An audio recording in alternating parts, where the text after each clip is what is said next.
Good morning. Would members of the Planning and Growth Management Committee please report to Committee Room 1 for quorum?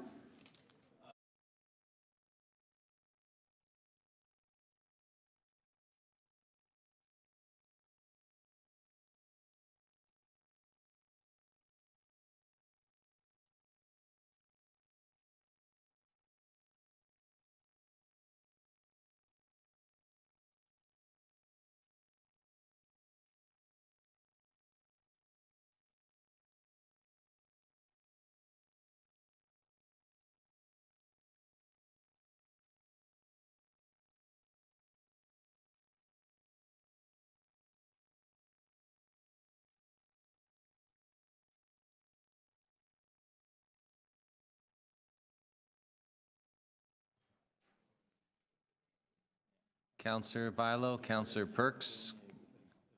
Yeah, I know you're in the room, which is great. If I can get you to take your seats, we can start the meeting.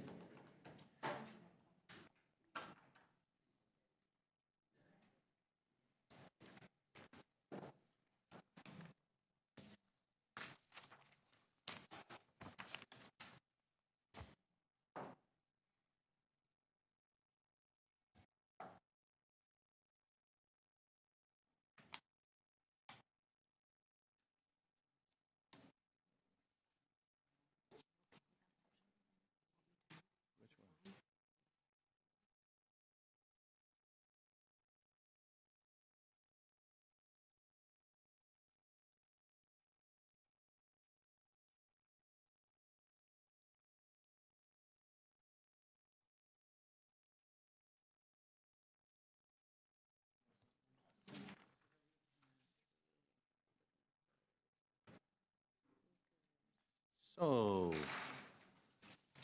welcome to meeting 28 of the Planning and Growth Management Committee. Welcome to members of the committee, to the other members of council in attendance, and to members of the public. For those in the room with us, the screen at the back of the room provides real-time updates concerning where we are in the agenda and what's coming up next.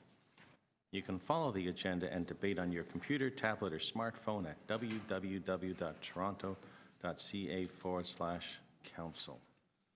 We can go through the agenda. First of all, are there any declarations of interest? Not seeing any. Confirmation of the minutes. Moved by Councillor Perks. All those in favor? Any opposed? That's carried. Councillor Campbell has notified me in advance that he won't be able to attend the meeting today. I believe Councillor Fillion is probably on his way. I know it's a long way to come down by bike, but he'll get here soon, I'm sure. It's downhill this way. It's uphill going home. I'm looking at the agenda. 28.1 second units draft official plan. I don't have any speakers on it. Are there any members that wish to hold it? Okay, moved by Councillor Bilo.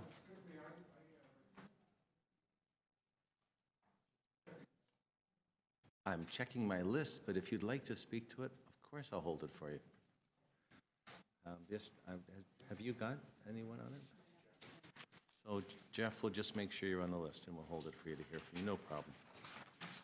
Item number 2, amendment to the sign bylaw for residential apartments, RA sign districts. That is a timed item for 10 o'clock. Item 28.3, request for an area-specific amendment to the sign bylaw for one third-party electronic wall sign at 147 Queen Street East. I have speakers on that. 28.4, the Toronto Employment Survey. Staff have a presentation for that. We're doing quite well and getting more employment in the city, which is great.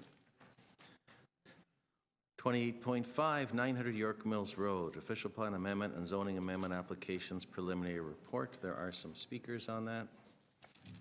And 28.6, local appeal body TLAB rules of practice and procedures written submissions. I think we'll hold that down. I have a motion just to add to that, and there may be some questions from my colleagues here because the item was added late to the agenda. So why don't we go back to 28.1? Jeff? Mr. Kettle?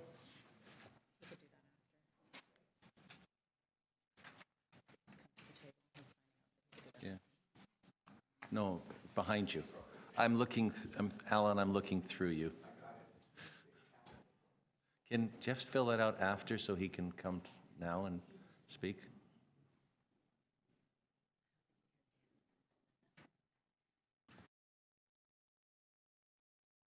Jeff, come speak. We know who you are, and you can finish the papers after.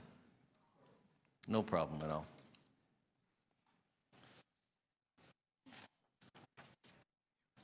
So you know, 5 minutes, start the timer. If there's questions, we'll ask you after you've been here before. Yeah, so my name is Jeff Cattell. I'm speaking here today on behalf of myself and the co-chair, Kathy MacDonald, for the Federation of North Toronto Resident Associations. We're looking at this in the context of second units. It's a new policy being introduced, and I understand it's a preliminary thing and it's going to go out for consultation. That's fine. There is the more detailed, more specific issue around laneway housing. There was a consultation last week. Presumably that's part of this, if there's sort of more of an umbrella policy, and that's fine. But we're suggesting two things. One is that there could be some more clarification. Sorry, I'm sort of rushing here.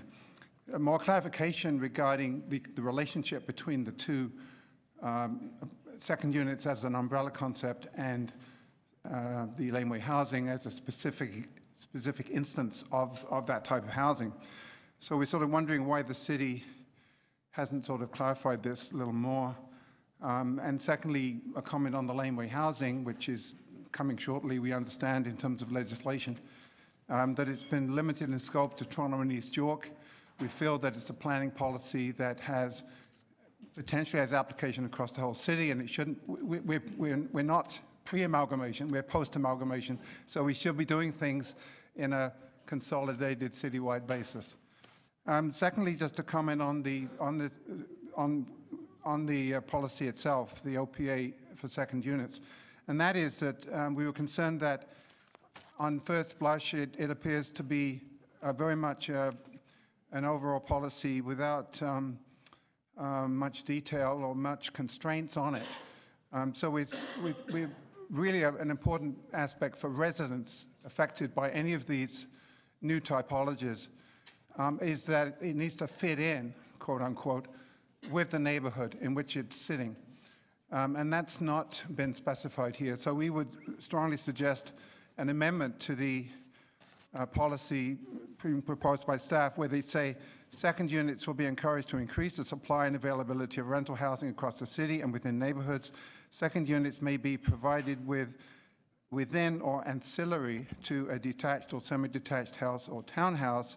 We would suggest adding the sentence, second units will be subject to policies 2, 3, 4 of the official plan in similar manner to that of the primary units to which these second units are linked, just so that it's clear that it's part of that bigger picture. Thank you. Thank you, Jeff. Are there any questions of the deputant? Not seeing any. Thank you very much. Non-members of the committee, I don't see anyone wishing to speak. Committee members or ask questions. Are there any questions of staff? I was just going to briefly carry. There were two issues brought up by Mr. Kettle. This is going for public consultation. His two issues were why only downtown or TO, the old city of Toronto, and constraints so the laneway housing would fit in. Can you tell me why I might have a concern with that? I don't think you should have a concern with that. The laneway housing is specific to a geographic area so that we can actually test the application of the zoning within that geographic area. In following Council's adoption of the second unit's OPA in 2019, we will look at citywide zoning to implement the official plan amendment. In response to Mr. Cattell's comment about the criteria, that is a valid comment, but I can tell the committee and the public that the criteria that is applicable to neighborhoods, which is contained within Chapter 4, will still be applicable to laneway and second units. So it's not separate. The plan has to be read as a whole, and those policies would be applicable. Okay, Councillor, and your consultation is going to happen before the summer? Yes, our intention, we've already started scheduling the consultation, which following committee's direction, we will be holding meetings in May. Okay. Councillor Barlow, did you have questions of staff? Just a quick question. I mean, this is following provincial direction on the changes that happened recently, correct? Through the chair, that is correct. Okay. Councillor Fillion. Oh, Yes, I'm just wondering if I'm missing something. Like, it doesn't seem to me that there's a lot new here. Am I missing something? Through the chair, no, you're not missing something. Quite simply, the plan currently permits second units. That has not been in dispute. But when the province amended the Planning Act, they wanted explicit reference to the terminology second units in the official plan. So we're addressing the provincial request in conformity with the Planning Act with that. But we're not really proposing any substantive change in anything. Through the chair, that's correct. Okay, thank you. okay. I don't see any other questions. We have the report in front of us, moved by Councillor Barlow, the staff recommendations. All those in favor? Any opposed? That's carried.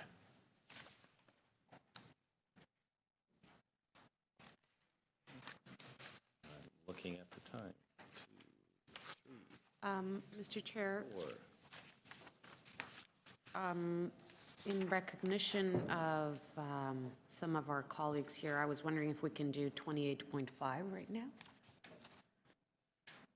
Well, I was just going through to see where we are. We have a presentation of the employment survey, which will take longer than 10 minutes, and we have Councillor Menon Wong here for 28.5, so that's our next item.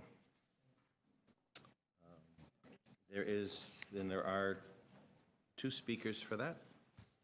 I have Andrea Henry from Uniform, or Andre. I'm looking. Is Andrea Henry here? I don't see. At the moment, we have Mr. Alan Heisey, who I do see. So Mr. Heisey, please come forward. You've been here before. You have 5 minutes to speak. The clocks are up at the corner. I'll ask you to finish within that, and if there's questions, we'll come back to you after that. We've both been through the drill. My name is Alan Heisey. I act for the numbered company that owns 900 York Mills Road, where the Westin Prince Hotel is located. It is a unique building. It was designed by Ron Tom, a famous Canadian architect. It's designated, even though it was built, I think, in the 70s. And my client is proposing what I like to call a parking lot conversion. So these are lands that are designated employment, and the proposal is to put a new employment building, an office building, and residential towers on the parking lots to fully retain the hotel and the unionized jobs that are located there. There's, I think, 300 unionized jobs in the hotel. And to expand the hotel, which I think is an unusual thing in the City of Toronto right now, to get a hotel to expand. So the building is designated, but there's no heritage conservation easement agreement to guarantee its continuance. And you could make that a condition of an approval if that was something that was important to the city, which I think it should be. So this property reminds me in a number of respects to the Sterling Castle Point site, which I worked on for Castle Point with Councillor Bilal. And I believe we successfully achieved the city's objectives there while allowing some residential on employment lands which were vacant. And the lands are vacant here too, in the sense that I consider parking lots vacant land. The Castle Point application successfully restored and preserved the heritage building, created new jobs, the Museum of Canadian Contemporary Art. This is going to do the same thing, except it's going to keep jobs that are there, not one job's lost. I think there is a tiny restaurant building that's used for a Japanese steakhouse that may be gone, but that's it. And there's going to be a new 10-story addition, a new conference center, and this is what I think the city should encourage and should want. And I would say that if you look at what's happened to the hotel business in this town, Valhalla Inn on 427, gone. Inn in the Park, where I went as a boy, gone. And it was a very special building, I think. And here's an opportunity to expand a hotel in an industry that's having trouble, not just in this city, but elsewhere for a bunch of reasons, Airbnb, and a luxury hotel in a suburban setting. And I think the hotel functions as a community center. I know that I was raised in Don Mills, and I remember going there for community events. It serves as a focus in the larger area, the Denalda Golf Course community off to the east, et cetera. I would, one thing that's special about this site as well is that it is isolated from the employment area to the east. It doesn't share any roads with any other employment uses. The site would be serviced entirely off of York Mills Road like it is currently. There'd be an internal road network, and one of the problems in some employment conversion situations is you have a mixing of industrial and residential traffic, so trucks and cars. This site doesn't have any of that. All of the traffic for this entire property is dealt with in a local road network that doesn't mix with the employment traffic in the area to the west, which I think makes it different. On the east side of the site is the Don Valley. We're proposing to expand public ownership of lands adjacent to the valley. There'll be a public park added in that location. And the lot boundary on the rear is very small to the north. And on the west, the westerly property boundary is the rear yards of employment uses, which are almost entirely offices, which are not sensitive uses for an industrial interface. And one of my specialties in my legal practice is acting for industry to protect them from residential. There's no industry we've been able to identify to the west of this site that would constitute a Class 1 or Class 2 industry under the D6 guidelines. Even if there were a Class 1 industry, the setbacks that we provide for the residential buildings would be more than are required by the D6 Ministry of the Environment guideline. I've looked at the... Alan, I have to ask you to wrap up. Oh, sorry. The employment area to the west is a very successful area, but it's been successful in my respectful submission for offices.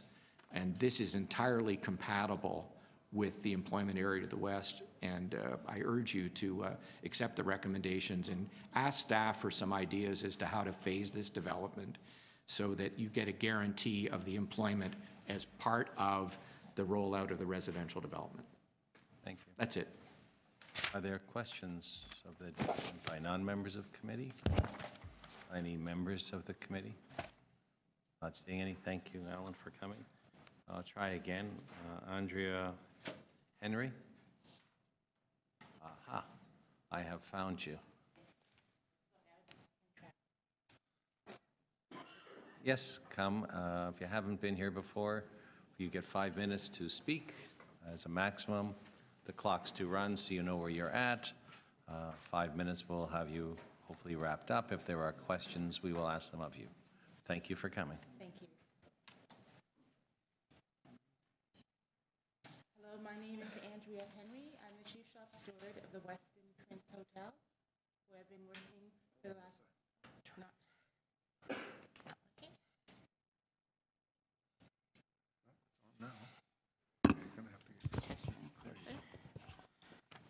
Hello again, my name is I'll Andrea. start your time again. Sorry, thank you. Now? You're on.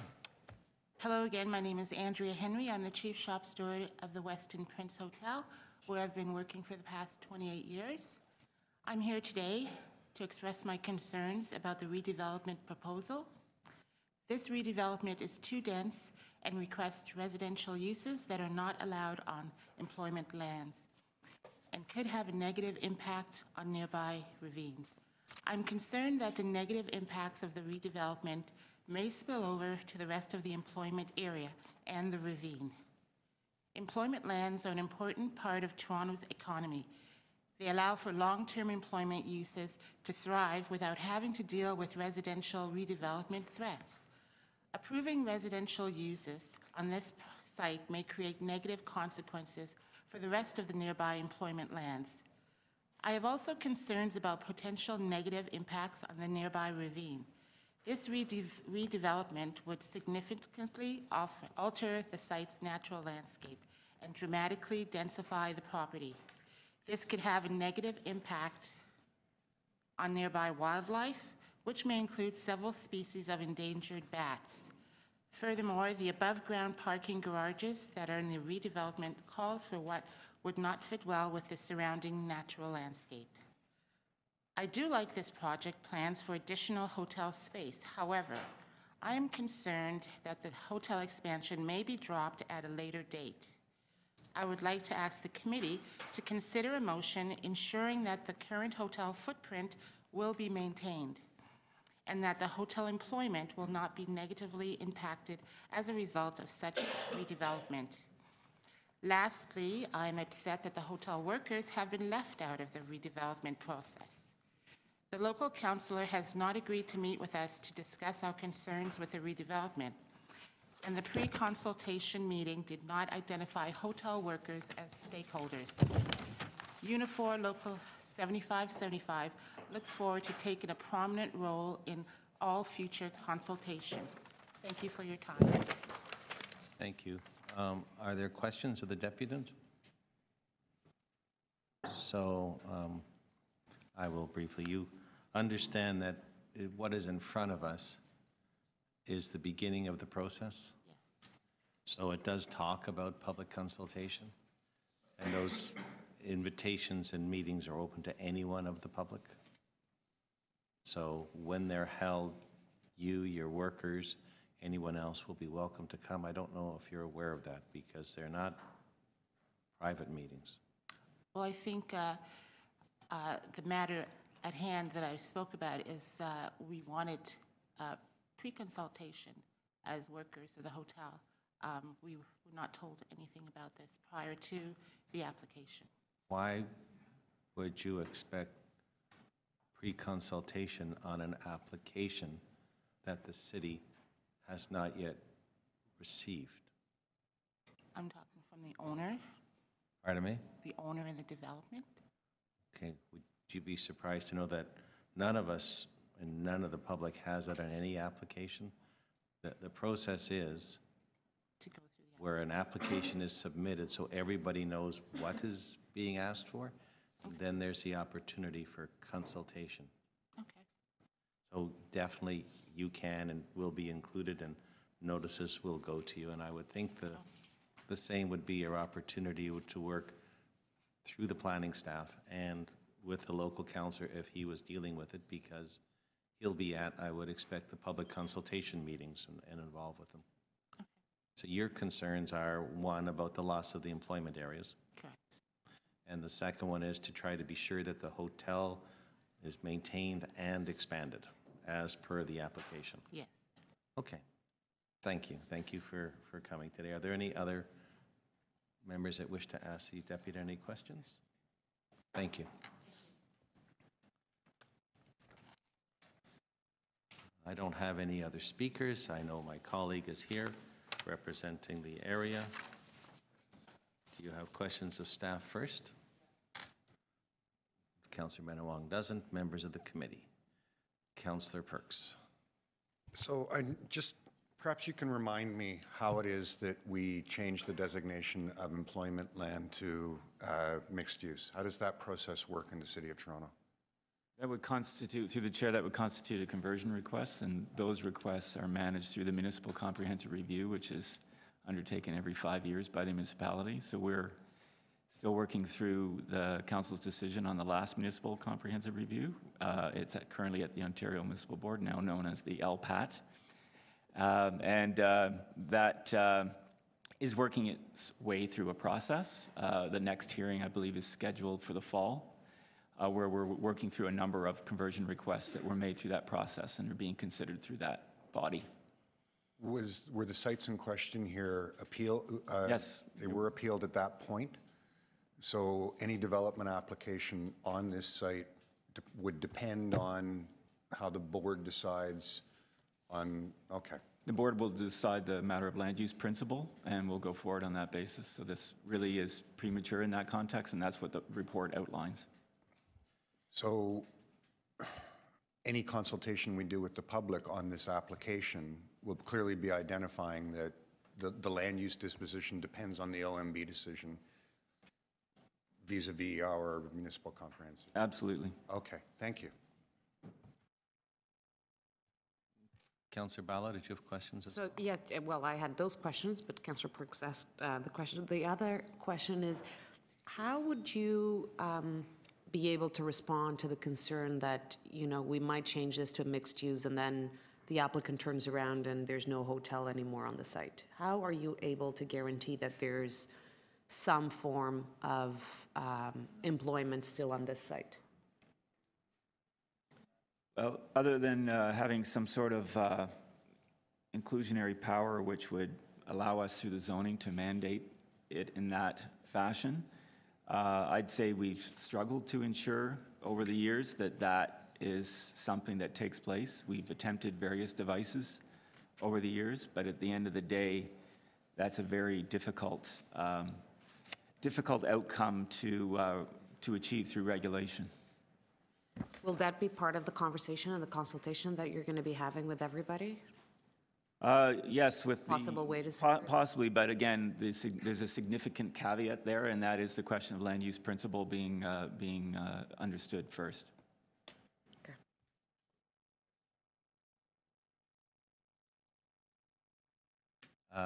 I'll get to you in a moment, if I could. Mr. Lintern.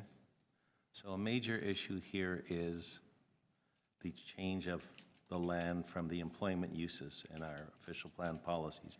That's currently in front of the board. That's part of this request, am I correct? That's correct. Can you put up a map and show me the other areas neighboring this that have asked for the same thing as the same changes and have appealed these uses? Because if I'm correct, there are a number of other sites in the area that have appealed the official plan policy. Number of other appeals. Yes, we'll put that map up. We don't have a precise map of the actual appeals, but Mr. McCrae can point to the areas in the surrounding area where we've had other appeals of employment lands. This is on the west side of the ravine. The site is outlined in black. Mr. McCrae can point out where we've had other appeals. So here's the site right here. This is Don Mills, York Mills. You have to go slow if you look at the screen. Don Mills, York Mills. The site right here, the existing Weston Prince Hotel is right here. We have conversion requests on 865 York Mills. Can you circle it? Right here. Sorry. And we have active applications at 850 York Mills at the corner of Les Mill, but the 865 is the only active conversion request we have in this larger employment area. Sorry, what was the other one? Are they conversion? We have active applications at the corner of Les Mill and York Mills. For some might be familiar, this is the Home Depot site and the Walmart site immediately adjacent to it. What I'm looking for is other sites that wish to have, who are appealing or have concerns with or would like to convert from employment lands in the area, to understand if this request, if approved, would have any impact on those other lands.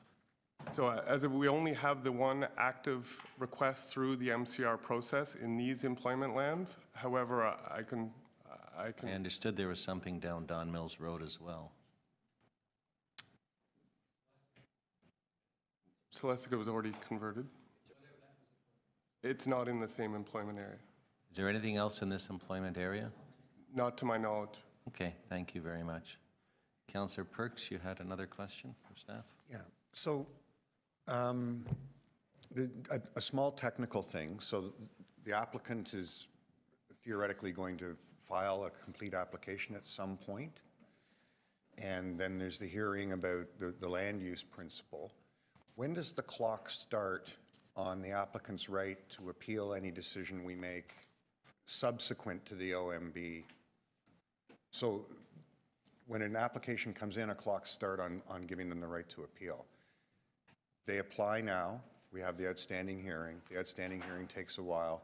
Is the clock running on their new application that whole time as well? Yes, they have filed. This is a complete application. The clock is running, and it may be that it is already, they have not appealed this application, but it may be that they have appeal rights. I'm looking at Mr. McRae to confirm that. That's correct.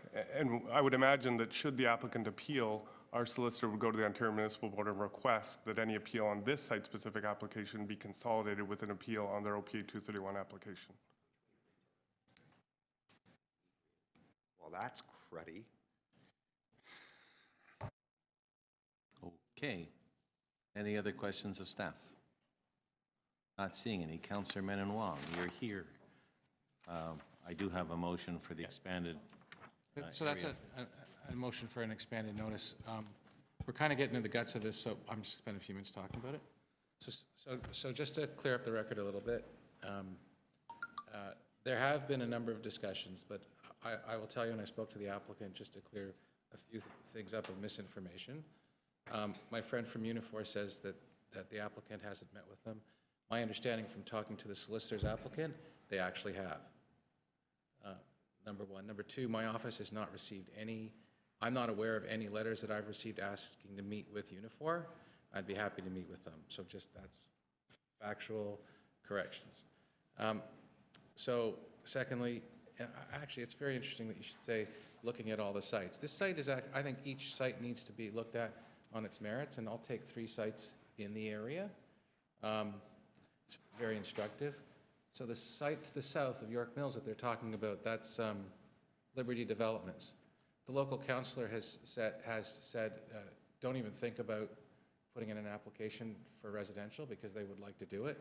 It's a different site. It is in the middle of an commercial industrial area and employment lands, and if they put in an application, they want to do mixed. They want to do a commercial tower and then a residential tower. And I've told them, if you put in 1 square foot of residential, I'm not going to support it. Why? Because once you do that, you threaten the entire area, right? And then you look at the Celestic site, which went to the board. It was also in employment lands. There was a decision to allow for residential on it.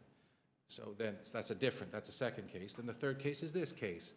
And this is why I said each one should be decided on its merits. This is an arrangement where the local councillor has told them that it is important that you keep the Prince Hotel. One would say it might have some historical value. It was opened up by the Prince of Japan. It's been there for a long, long time. Also, the residents like the hotel in that area. The local councillor wants to see that. The local councillor also wants to see a way in which that if you're going to change the land use for part of the land, that it's isolated to the extent that it doesn't threaten the rest of the employment lands and it's pushed off to the corner. That's what this does. It's buttressed by new commercial buildings, and the local councillor would be quite insistent upon making sure that all the commercial buildings were built before 1 square foot of residential was constructed. That's it. That is non-negotiable from the local councillor. Also, it's important that if you want to talk about employment lands, this application, if it were completed, which my friend from Unifor didn't mention, would create far more jobs on this property than are existing.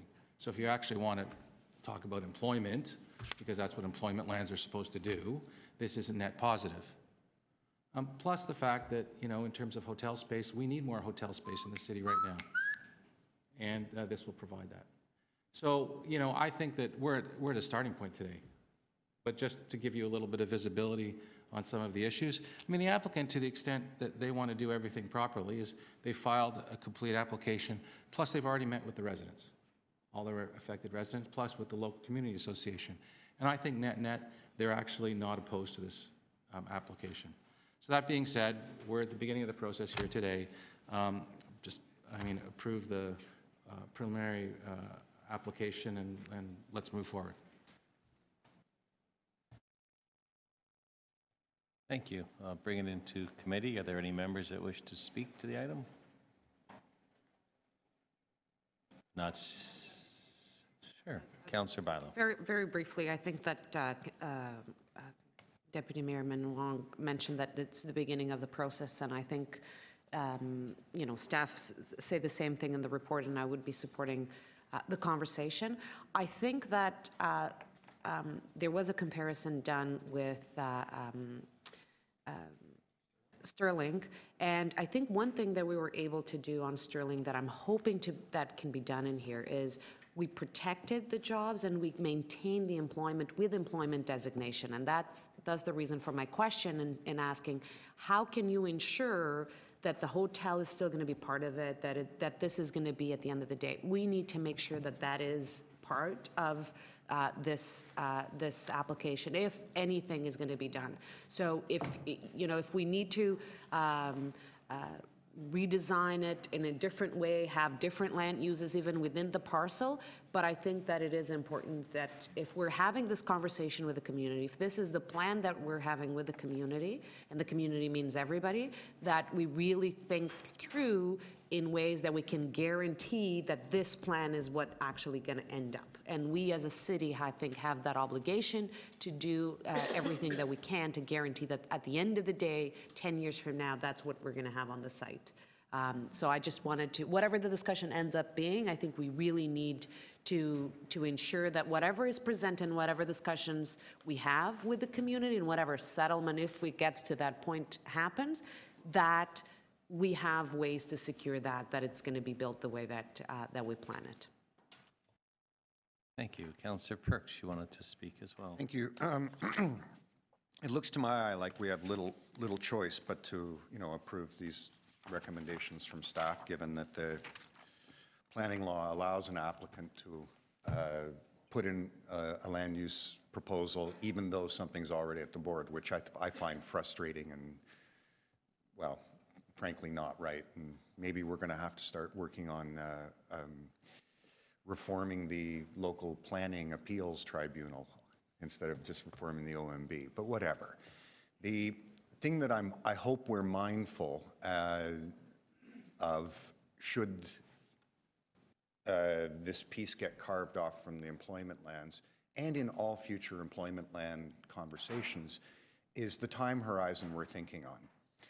I heard some remarks from the applicant's solicitor that I found quite troubling, which is that the current employment use in these employment lands is mostly office, and mixed use is compatible with office, so we should relax.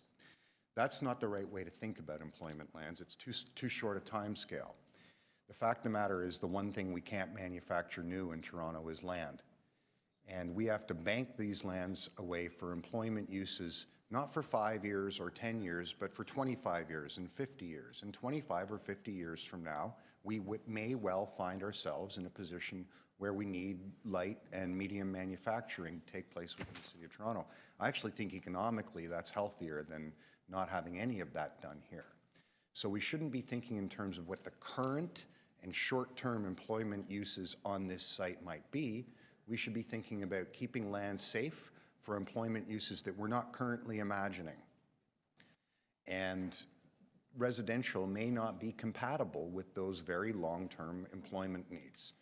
So, you know me, I'm dug in on protecting these scarce employment lands and making sure that we don't put residential up against them, because we are foreshortening our ability to be economically flexible in the longer term. Thank you. So we have the recommendations here. I'm going to move an additional recommendation on behalf of the local councillor to expand the notification area. So I would amend 2. Notice for the community consultation meeting be given to all landowners and residents within 120 meters of the site, and to all property owners, residents, and tenants of Farnbell Crescent, Bushbury Drive, and Silverdale Crescent, with any additional mailing cost to be borne Well, I would just move with any additional costs, whatever they are. I don't think with mailing and costs be borne by the applicant. And with that, I think we can go off to public consultation. I know that our staff will be very strongly defending the employment policies in the area. This area has more than just offices. This has many, many small businesses in their own units within the employment area that is to the west and the north of here, as well as to the west and the south of here if you drive through there. And I think that matter of whether or not it'll be employment uses will be part of the appeal of 231, and we'll see what happens after that. But public consultation is a good thing. The opportunity to talk is that, and that's where we're moving off to. All in favor of the amendment? Any opposed? That's carried. All in favor of the motion as amended? Opposed? That's carried. Thank you. We will go to the next item.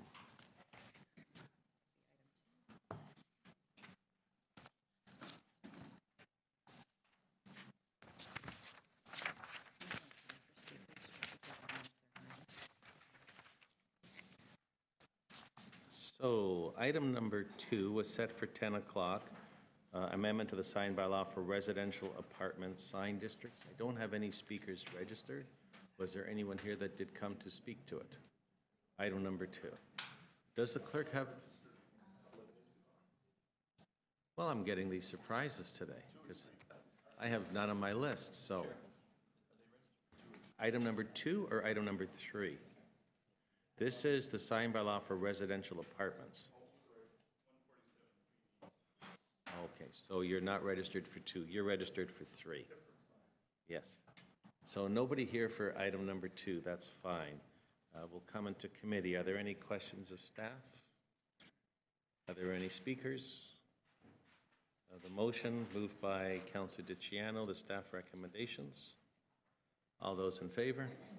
Any opposed? That's carried. Item number 3, request for an area-specific amendment to the sign bylaw for one third-party electronic wall sign at 147 Queen Street East. We do have a number of speakers for it. Just before I start with the speakers, so there's some clarification as to what we're dealing with, could I get a brief presentation from staff as to what's here? Because I'm going to ask the speakers to speak to the matters that we can deal with.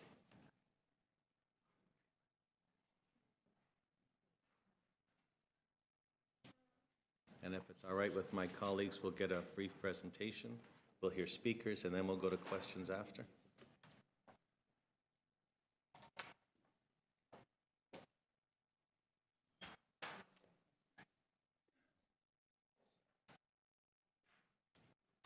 Good morning. Thank you, Mr. Chair, and through you. What we're here to talk about is the sign bylaw amendment application for an electronic wall sign at 147 Queen Street East, which is the Fred Victor Center. It's at the corner of Queen Street and Jarvis. This is a diagram from the staff report showing the approximate location of the sign and its relationship to the Moss Park Armory. So the sign will be right there where the star is. The Moss Park Armory is directly north, and Moss Park is to the northeast of the sign. So the proposal is for an electronic sign on the Fred Victor Center. This is just a diagram of showing figure 2, showing what is proposed. This would be an electronic sign. And the diagram right next to it is showing what is permitted in the sign bylaw. So the sign bylaw does permit third-party signs at the location, but it doesn't permit electronic wall signs. So that is the impetus for the application. As well, there are a number of sign removals that are contemplated, and there have been some changes to those proposals just in the past day, which I'll go over as well. So initially, the proposal, staff had a lot of concerns about it and the potential impacts that it could have on surrounding areas. The sign was to be pointed or directed due north, and it's in proximity to Moss Park, to a residential building up along Shooter Street, as well as the Salvation Army, the Harbor Light Center, which also has residential uses in it, as well as its proximity to Moss Park Armory itself. So it'd be very close. The applicant did additionally also propose a number of sign removals. However, it's staff's opinion that these 5 signs are unrelated to the sign in question and really were not of any benefit to the application at 147 Queen Street. They didn't do anything to mitigate its impacts or make the sign simply a better sign for the community or have a net benefit for the community. In the past couple days, there have been a number of meetings with the applicant, and they have revised their proposal to add some sign removals, which we do think does add a net benefit to the community. There are 3 signs that are now proposed to be removed in the immediate area that are grandfathered signs. None of them are permitted sign types for the area. In fact, 2 of them are roof signs and are outright prohibited, but are grandfathered and can remain in place indefinitely. That would be these 2 signs here at the corner of Richmond and Jarvis Street. The 3rd sign is also directly across from the Moss Park Armory, and it's a ground sign, and ground signs are not a permitted sign type in CR sign districts. None of these signs are digital, they are all static signs. So that is a key distinction. Why that is seen as a benefit, particularly with the 2 roof signs, is where they are located now at Queen and Jarvis. Now, they are grandfathered. They can stay there in perpetuity, currently in perpetuity, is that they are very close to residential buildings. One is approximately 30 meters away and visible from this residential building. The other one is approximately 36 meters away and is shining into this building. These are, again, this is just the intersection of Jarvis Street and Queen Street. There, also this sign, because of its height, it's quite high. It would be about 5 stories above the street. It's visible from almost from Dundas Street, looking south. It actually has more visibility. It seems strange, but it actually has more visibility than the sign proposed at 147 Queen Street.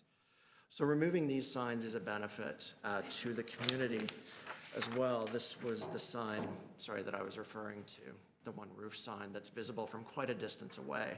Those were late additions to the proposal, and they're quite welcome. They came yesterday. Some other changes to the proposal that came was a reduction in the size of the sign and a reduction in the height of the sign. Now, it's marginal. I apologize, that's a crude diagram.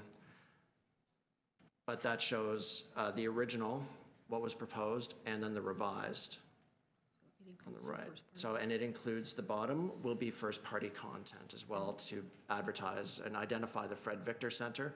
The remainder of it would be used for advertising purposes.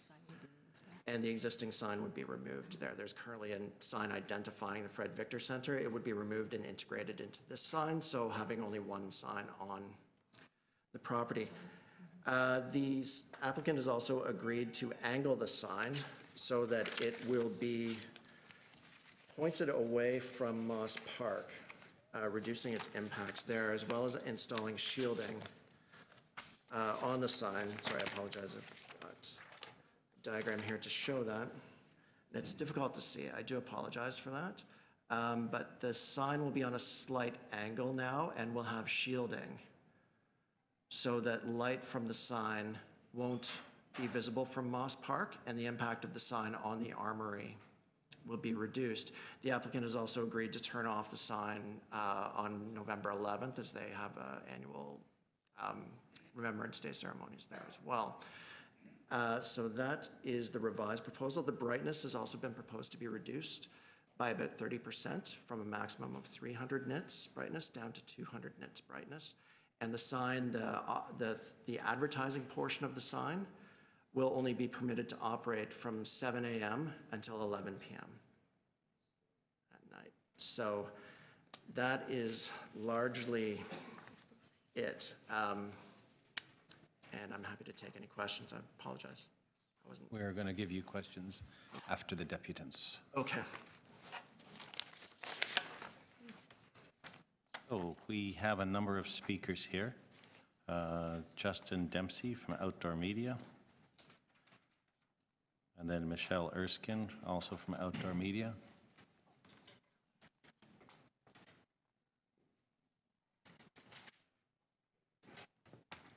I'm going to be speaking at the same time as Michelle Erskine. We're both from Outfront Media.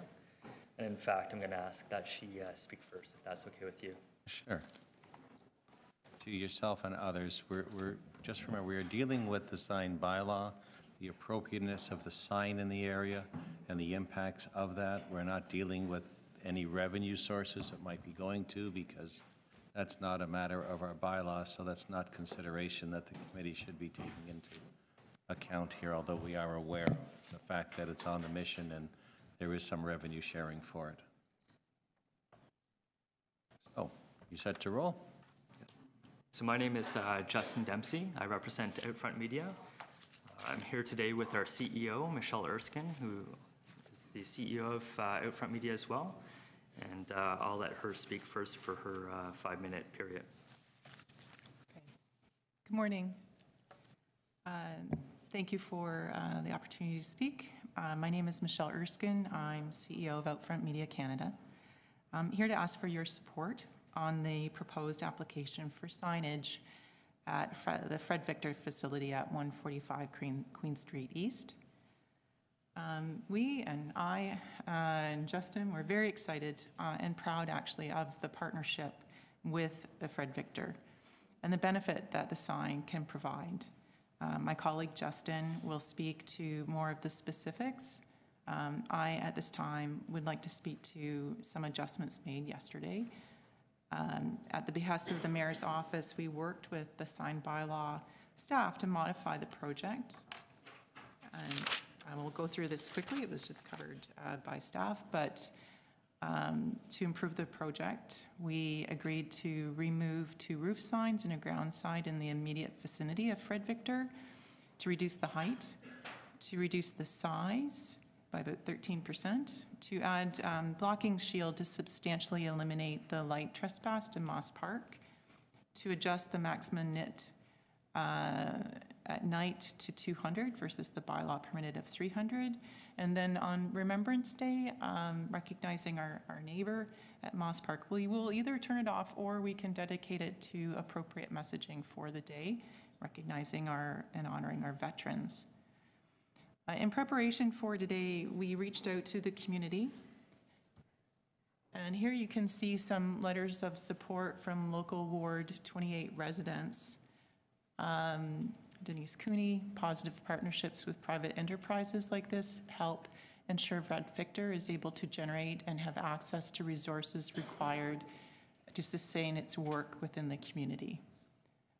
There's much strong support within the community for the project. There's also been a petition circulated that supports the project with over 200 signatures of support, and I have copies of that here.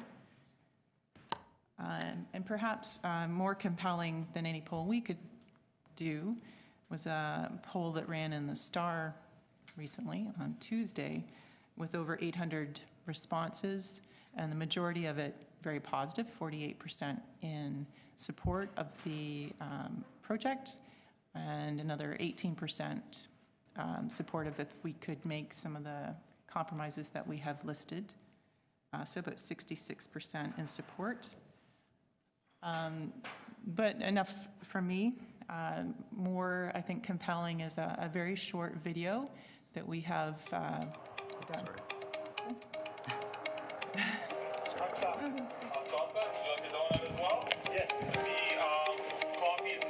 I'm a local resident here in this Toronto neighborhood, and I support the Fred Victor Sign Project. It's a great initiative to this community. That's it. Hi, I'm Michelle Erskine, CEO of Outfront Media Canada. We have introduced Media with a Purpose this year to focus our philanthropic efforts.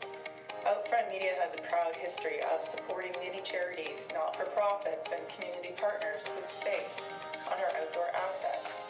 And now, under our Media with a Purpose banner, we're taking it a step further, and I'm asking for your support. It sort of makes logical sense to me that a city that cares about its people should be supporting any project that's trying to give back. I can't find anything negative to tell you about the sign project. It sounds like it could only bring awareness and positivity and some help to the local area, the businesses, and the mission. I think it's a great idea. The city should make an exception for this so that we can create meals and beds for people who don't have them. That's the important thing. It's really easy for us all to go home at the end of the night and put it off until tomorrow because we have a warm place to go and a comfortable place to lie down. We see Fred Victor as both a neighbor, but also as a key component of the neighborhood itself. I support the sign project. I support the Fred Victor sign project. We need the sign project. I support the Fred Victor project. It's awesome for Fred Victor, and it's awesome for local businesses or even larger businesses that want to advertise. The good that it will do for the community is 100% needed in this area. In addition, the opportunity for Fred Victor to advertise our events, our appeals, our campaigns, to reach out to donors, to volunteers, to tell people what we're doing and the difference that we're making, to invite them to join us and to make a difference and to contribute to the solution, to help us end homelessness. That opportunity is invaluable.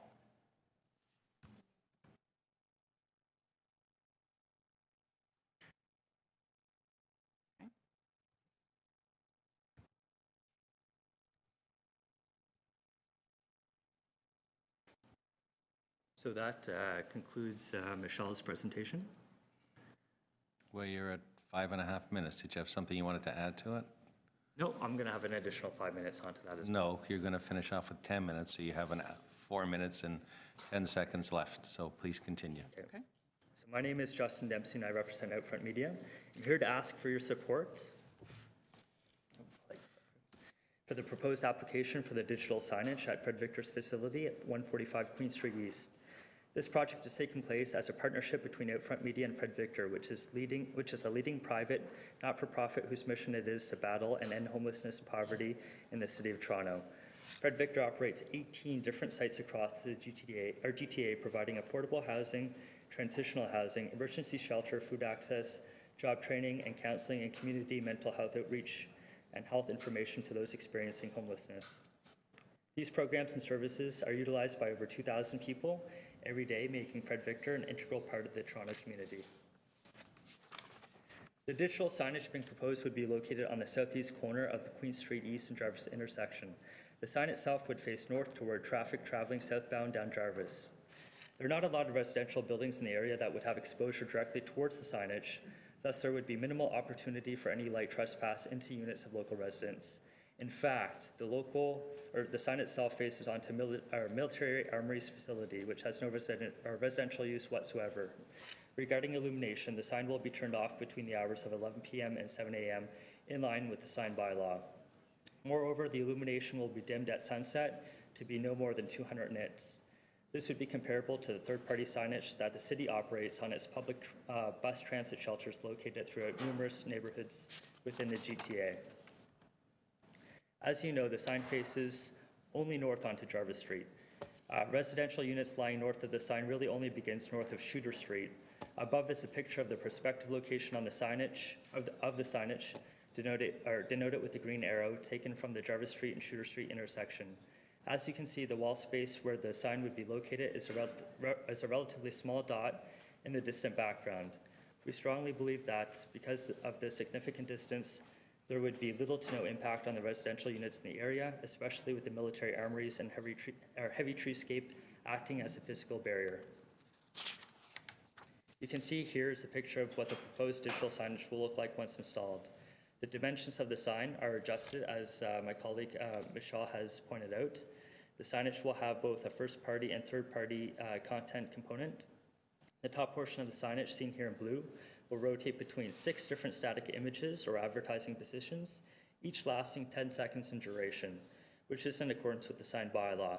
5 of the 6 advertising positions will be designated for third-party advertising, while 1 of the 6 positions will be permanently designated for use by Fred Victor. A large portion of the revenue derived from the third-party advertising will be funneled directly back into Fred Victor in the form of rent through revenue share agreement held between Fred Victor and their media partner, Outfront Media. This agreement allows for approximately a 50-50 share of the net proceeds. Moreover, Outfront Media has agreed to operate the signage as Fred Victor's media partner for the next 15-year period, which means that this will be a sustainable and long-lasting revenue tool for Fred Victor for many years to come. This will translate into over 110,000 meals, over 36,000 days of combined shelter and counseling services for those in need. Moreover, with Fred Victor's allocated time on the digital display, they will be able to show community outreach messaging for every minute of every day during operational hours of the sign, so 10 seconds every minute. This will act as an extremely important communications messaging tool in supporting the mission to battling homelessness and poverty in the neighborhood. Firstly, they will be able to utilize the content space to help with their numerous fundraising activities, which will translate into more funding for the Fred Victor organization. And secondly, Fred Victor will be able to use the content to garner more volunteer support from the neighborhood. This will encourage people to come together as a community and to tackle the issue of homelessness as a collective. Finally, Fred Victor will be able to display content to spread awareness about the topic of homelessness and to break down the stereotypes and misconceptions surrounding the issue. Finally, the bottom 4 feet of the sign will be permanently used as a digital nameplate strictly for Fred Victor branding. This would allow Fred Victor to landmark the facility. It will guide those in need who seek the essential and sometimes emergency services that Fred Victor provides to the neighborhood. Unlike the upper portion of the board, we're asking that the bottom, smaller digital nameplate be allowed to have 24 hours of illumination as people seek Fred Victor services both during day and night. Are we done there, Justin? Yes. Thank you. All good. You're talking quickly to get it in. I'm trying to get through it all, so thanks for your time. I appreciate it. Okay, thank you. Are there questions of the deputants?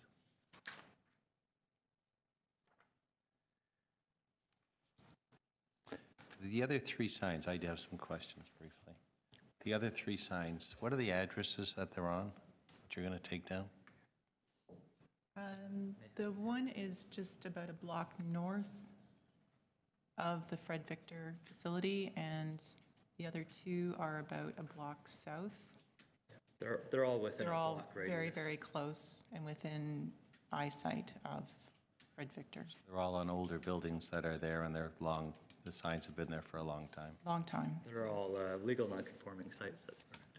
The petition that you gave in, we didn't go through it all in my office, but we started going through it and noticed that many of the signatures were not area residents. Have you identified how many of the signatures are actually people that live within 250 or 500 meters of the site? I don't have that exact breakdown, no. Do you have a close breakdown? Because I noticed Mississauga, Brampton. It was composed of people who both work and live in the city of Toronto. I can't hear you. It's composed of people who both work and live within the city of Toronto.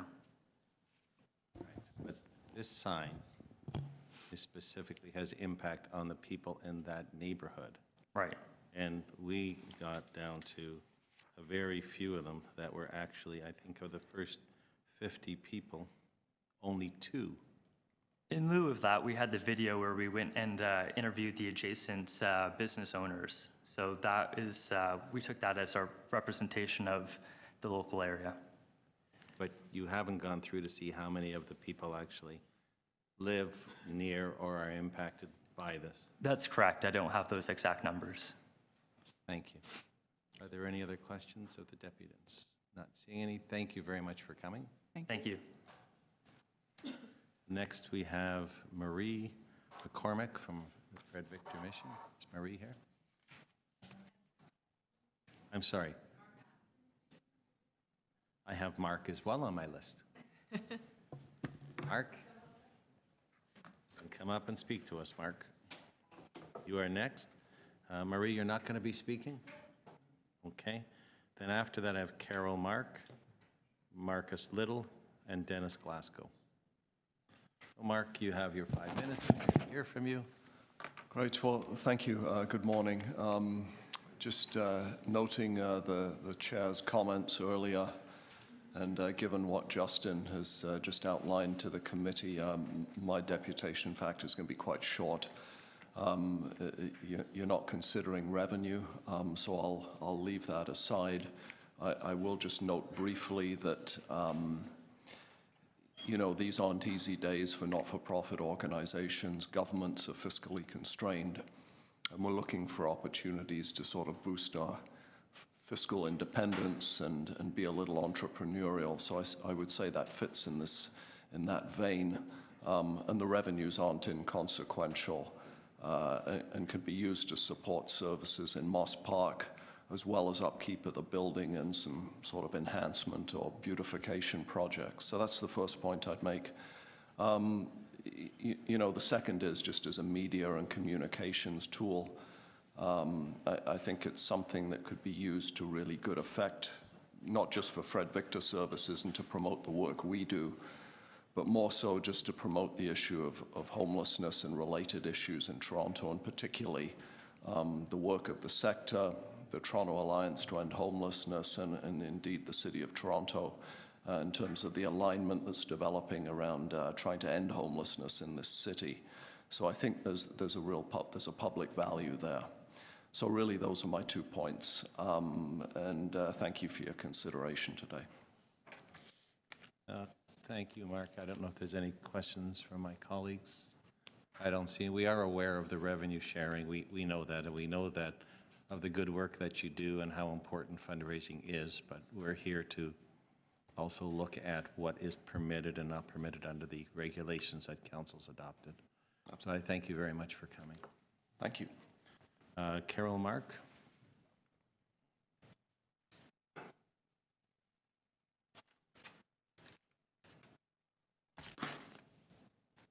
So Carol, you know you get 5 minutes. And if we Can have I put on questions, my timer for my, oh, there it is. Okay, thank you so much. you can see it as well. It's not a secret timing. We ask you to stay within that, and if there's questions, we'll ask you of those after. Okay, my name is Carol Mark. I've lived on Queen Street East for 15 years. I owned a not-for-profit in one of the buildings. I did humanitarian aid work. I moved back into the area onto the residence. I actually had no objections to Fred Victor putting up a sign because they are our neighbors. I reached out to Mark 10 years ago and quite recently never returned my phone calls. But despite that, I was actually shocked to find out that it was going to be an electronic sign. And one of the issues with that is that it is a distraction. I know that the city has been working on Vision Zero. We have had a lot of fatalities in the city. There was a young woman that was killed by a dump truck on that very corner. Now we're going to have an electronic sign that is actually going to be driver distraction. I don't know if you've been driving down Jarvis, but it is very busy at times, probably due to the construction that's happening.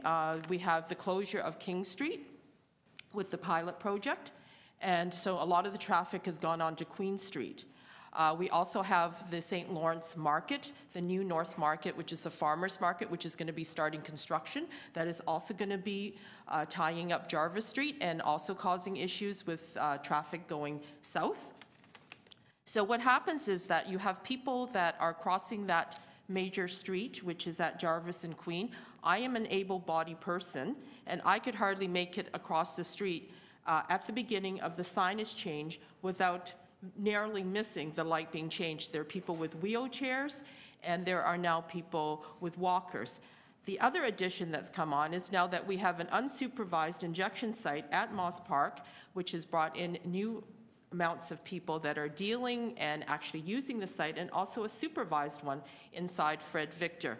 So according to public knowledge, which was March the 9th in the Waterloo Record, it basically mentioned that within that period of 6 months, they treated 5,431 people alone just coming into the unsupervised injection site. These are people that are using drugs. I don't know whether they're hanging around the street. I have found people in the back of our alley.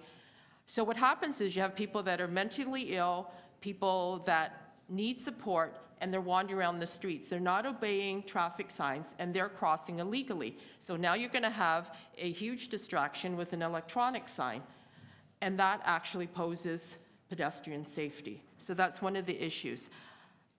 I noticed that they had a video, and they said that they had actually approached the businesses.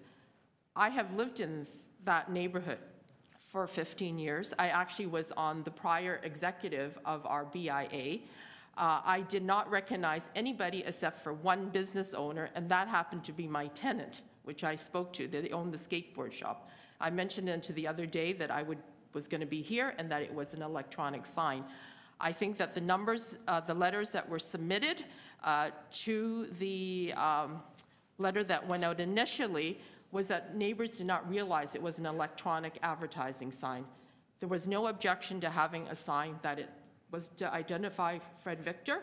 I think the issue is that it was a moving electronic sign that poses a danger to people that are living there, whether they're walking through or whether they're residents, or whether that people are using the facilities there, so that they are actually would be maybe hit by a car, people that are distracted.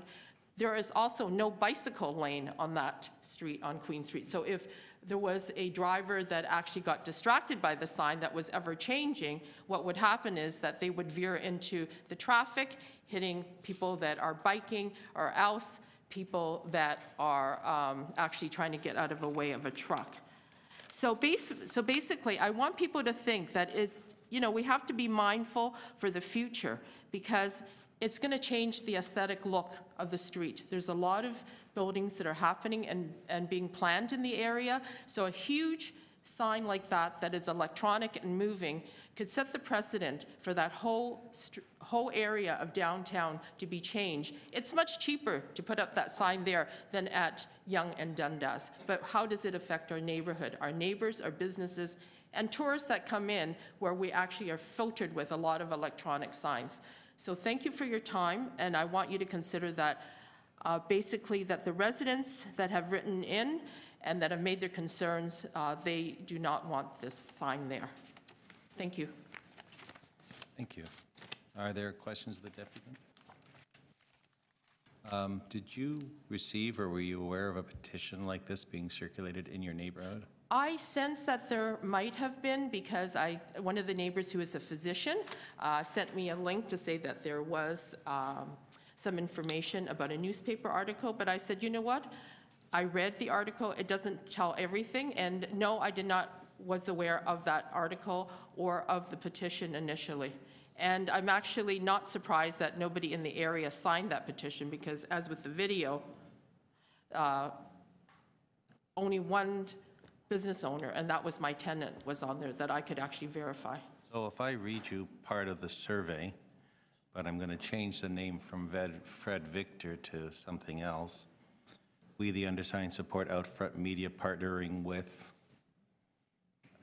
Eva's Initiatives Youth Shelter to build a digital advertising display, and I put the dimensions on it, and I go, this project will provide much needed revenue to support the essential services of Eva's Initiatives Youth Shelter as it battles to provide homelessness in the community and will be pivotal communication tool for them. Would you sign that? No, if it was Councillor trying Shiner, to help someone? I would not without knowing the details. Would you be surprised that that's what it talks about in the petition, is battling homelessness?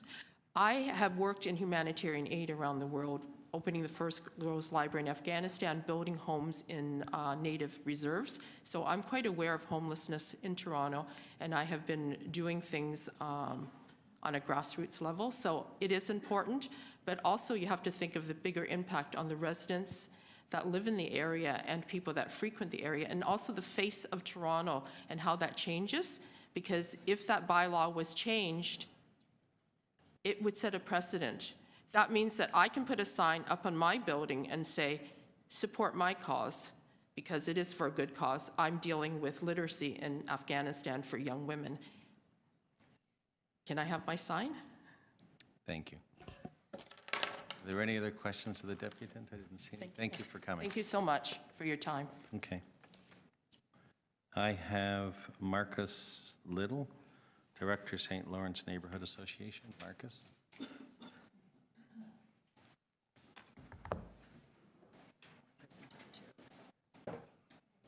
Thank you. Good morning. I'm Marcus Little.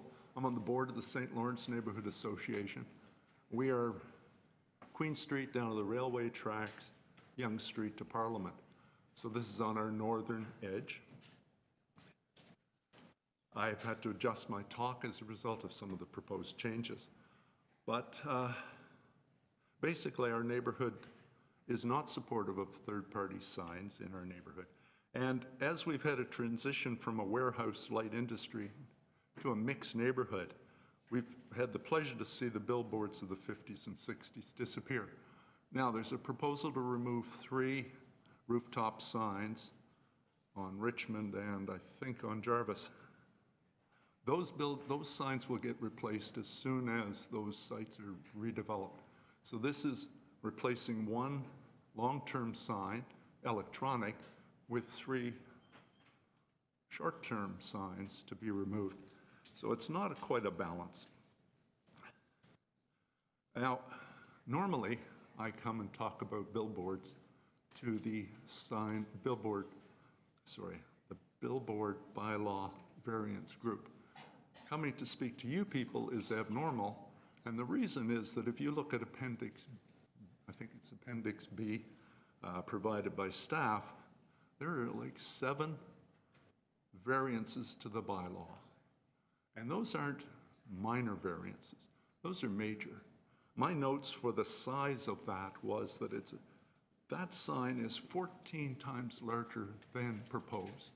Now, they've shrunk it down, so I'm guessing it's only 10 times larger than what is allowed. So you've got a real issue there. And down the road, if you approve this, it opens up for future changes that it's just like our zoning bylaws, it just opens them up to perpetual change. And I think that would be very detrimental to the community. Now, who's the audience of this sign, this large sign? The apartment building across, just north of the Armories, and now that they've shifted the sign to face more to the northwest, the Salvation Army building half a block up is going to be further impacted. Plus, anything developed on the northwest corner of that building, site, will be probably residential, and they will have a sign very close to future development.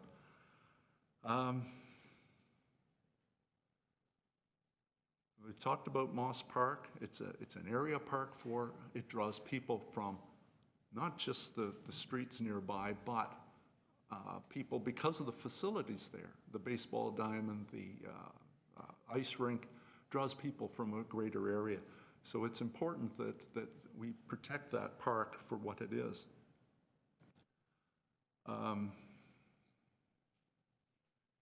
I think the St. Lawrence neighborhood is one of the tourist destinations, along with the distillery in the south part of the city. And this is Queen and Jarvis is a gateway into our neighborhood, and putting a great big electronic sign that's going to switch every 10 seconds, blank, blank, blank, we're going to get, is not a good way to enter our neighborhood. So I would appreciate it if you would turn this one down. Thank you. Any questions? Are there any questions of the deputant? Not seeing any. Thank you very much for coming. I have Dennis Glasgow.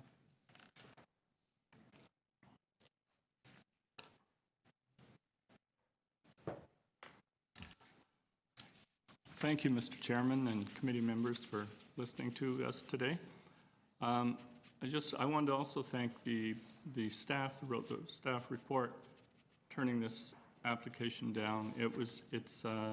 They recognized that it exceeded the bylaw requirements by a lot, and it didn't fit into the neighborhood. I haven't reviewed the new bylaw sizes and the signs that are being taken down, but as Marcus said, the whole area is changing, and the signs that are on these rooftops right now may not be there in a few years anyway. So we're talking about a sign that's going to be there at least 15 years or longer, and it's electronic, and it's a third-party sign. And I wrote an email to Councillor Troisi with a copy to the committee secretary, and I laid out basically 3 reasons that I felt that the sign was inconsistent with the involving mixed-use downtown area. Many new residential units are under construction, while other sites are being considered for development.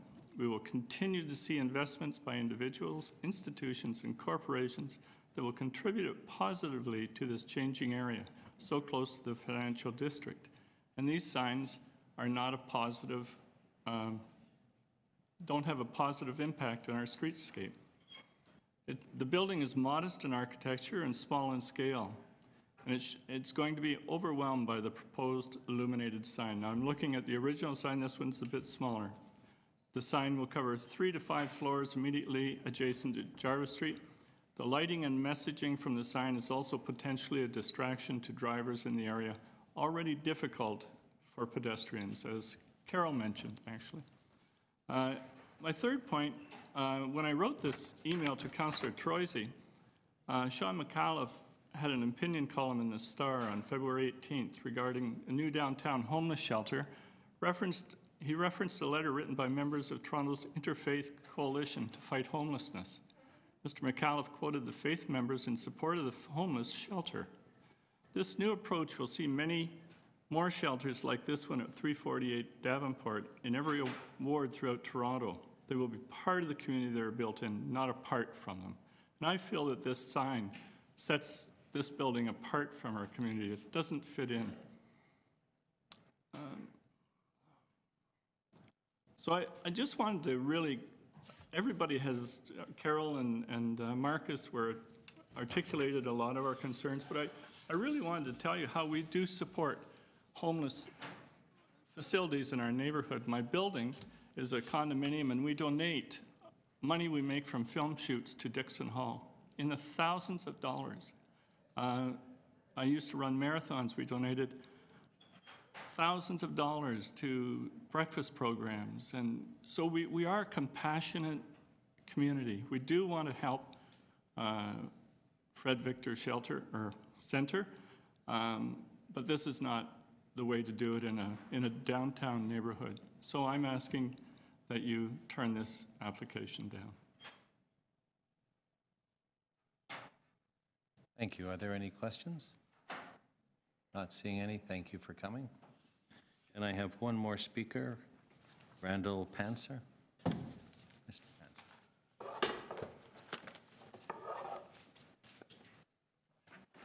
So I don't know if you were here before. You get 5 minutes. Timer goes off in the corner. We ask you to keep your comments to within that, and if there's questions, we'll get back to you after, Randall. Thank you. If you decide that this is safe, I hope you will allow it. I heard the woman speak before saying she's able-bodied and has trouble crossing the street within the time frame allowed on the walk signal. It makes me think that the walk signals should be 45 seconds at her intersection and throughout the city. That would be a reasonable proposal. But beyond that, if it was strictly about the strict application of the law, the police would have to stop people from riding their bikes on sidewalks, because that's also against the law. But the compassionate application of the law is what should exist. I'm saying it's survival of the fittest in this city. It is very difficult for the poor to get by. I'm saying so many people begging for change on the street. This is a reasonably honest way for the poor to try and make some money. So I hope that if you decided it is reasonably safe to put that sign up, that you will allow it to be put up. Thank you. Thank you. Thank you for coming. Are there any questions? Deputant, thank you very much. So now, we do, they're over there. Questions of staff, if we could?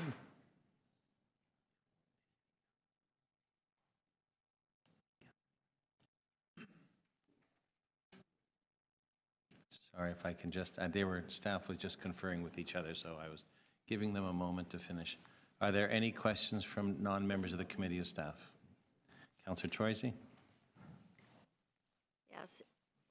Sorry, as you know, it's such a contentious issue in terms of balancing residents and the need to support homeless initiatives. So I have a couple of questions for staff.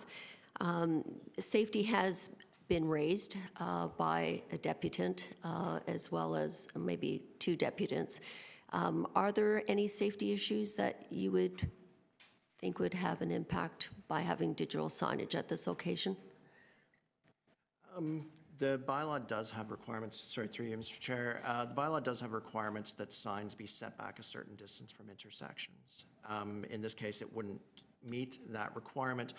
The purpose behind that requirement is so that the sign doesn't interfere with the traffic light, so that it's not behind or obstructing a view of the traffic light. In this case, because of the height of the sign at the intersection, it will clear the traffic lights. So from that point of view, we don't expect any interference with the intersection based on the height. And that's been transportation, that has been their position through these applications, is that that's the major concern with signs at intersections. Great. There was, the St. Lawrence resident groups have mentioned the 3 billboards that are currently up. I know they're grandfathered in, and I know they'll be taken down as a compromise to digital signage. Will they be removed at some point if this wasn't moving forward? There wouldn't be any guarantee, and we're just looking right now for development applications in the areas. The planning staff may be able to comment better, but looking at the development application map, we don't see any development applications for those sites at this time. So whether or not they would come down is very difficult to say. They do have the right to be there in perpetuity currently. So having them come down, particularly since 2 of them are prohibited sign types and one of them is quite visible from a distance, is definitely a benefit. Right. And in terms of the digital sign, there's the Lower Cabbagetown residents as well as the St. Lawrence residents.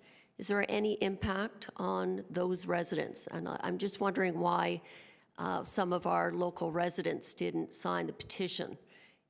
Is that because they may not be impacted by the signs, or is there an impact to those residents on both sides, north and south? So to the south, the sign is directed north, so it shouldn't have any impact on any residences to the south. And again, there should be a net benefit because the removal of the new signs, the roof signs, are shining into the windows of condominium buildings. So that will be a net benefit. Immediately, those signs would have to be removed prior to any permits being issued for the digital sign.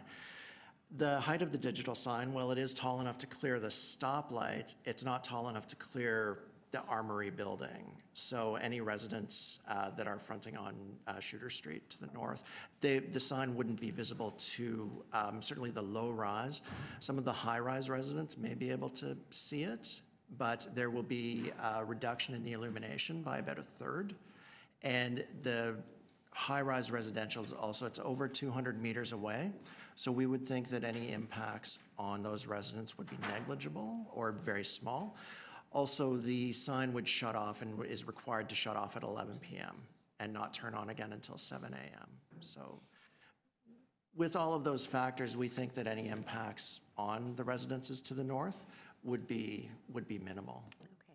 And the 3 signs that are currently up, are they in any residential, are they impacting any residential units? They are. Two of them are directly impacting residential buildings. I had put a graphic up that one of them is facing, shining into, I think it's the French Quarter condos at the the southwest corner of Jarvis and Richmond. It's about 30 meters away from those windows, and it is on 24 hours a day, and permitted to be on 24 hours. So they're lit up. They are lit up. The other roof sign as well is shining into a condominium building to the east of that. Again, permitted to be illuminated 24 hours a day. So they are lit up. Removing those will have an immediate benefit to those residences, I would think. My last question is another comment that was made was setting precedents. Do you anticipate that putting up a digital sign at Fred Victor would promote other digital signage? It's something that we always consider, and certainly others may get the idea, but these applications are all assessed on a case-by-case basis. There is no test for precedence in the sign bylaw or as part of any report to council. So it's not like a court. In your opinion, then it doesn't impact any of our residents? Any impacts would be very minimal and very manageable. Okay, thank you. Thank you. Councillor Perk, it looks like you have questions. Yes, I do, sir. Am I guessing right? You're guessing right. Let's start here. So the three signs that, the three new signs that are now just today part of the conversation, they are legal non-conforming? That's correct. Bill 68 gave council the power to deal with legal non-conforming signs if we wish to? Yeah, that is correct. So it's entirely at the discretion of Toronto City Council whether we pass a regulation requiring those legal non-conforming signs to come into conformity with our zoning bylaws, or with our sign bylaw. Council does have that authority now, yes. So the issue of whether those signs persist is up to us, not up to a developer. That is true, yes. Okay. So, and that's actually kind of new. It used to be the only way we could get rid of legal non-conforming signs was by making deals like the one proposed here. Yes. But now we don't operate in that world anymore. It's literally us who are choosing to allow those signs to stay there by not exercising our rights under Bill 68. That's right. We're not bound the way that we used to be. Okay. So I'll speak to that.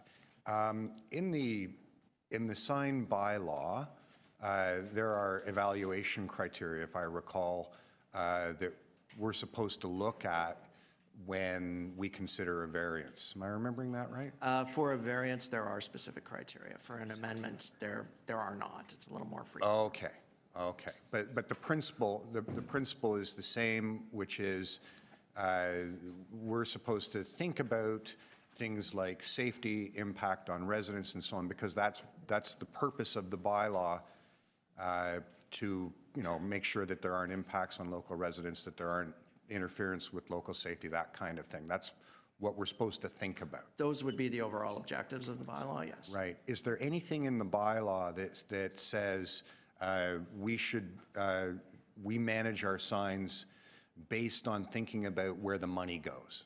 No, nothing at all. It's not a policy consideration for us. It's not a policy consideration in the bylaw. It's not a policy consideration in consideration of variances. It's not one of the things that we legally are supposed to be mindful of when we control signs. We're not actually supposed to play in the market and say who makes money and who doesn't. That's correct. Thank you. Yes. Those are my questions. Thank you, Councillor Bilo. Questions, staff? Yeah.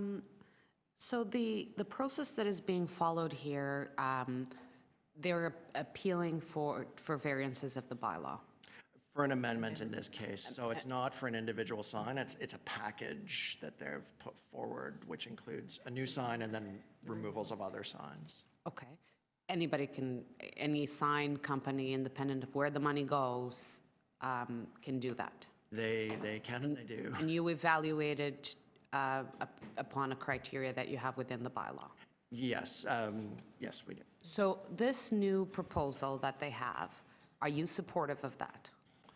We think the proposal that's come in recently, we do think there's a net benefit to the community. There's a 50% reduction in the total amount of advertising space.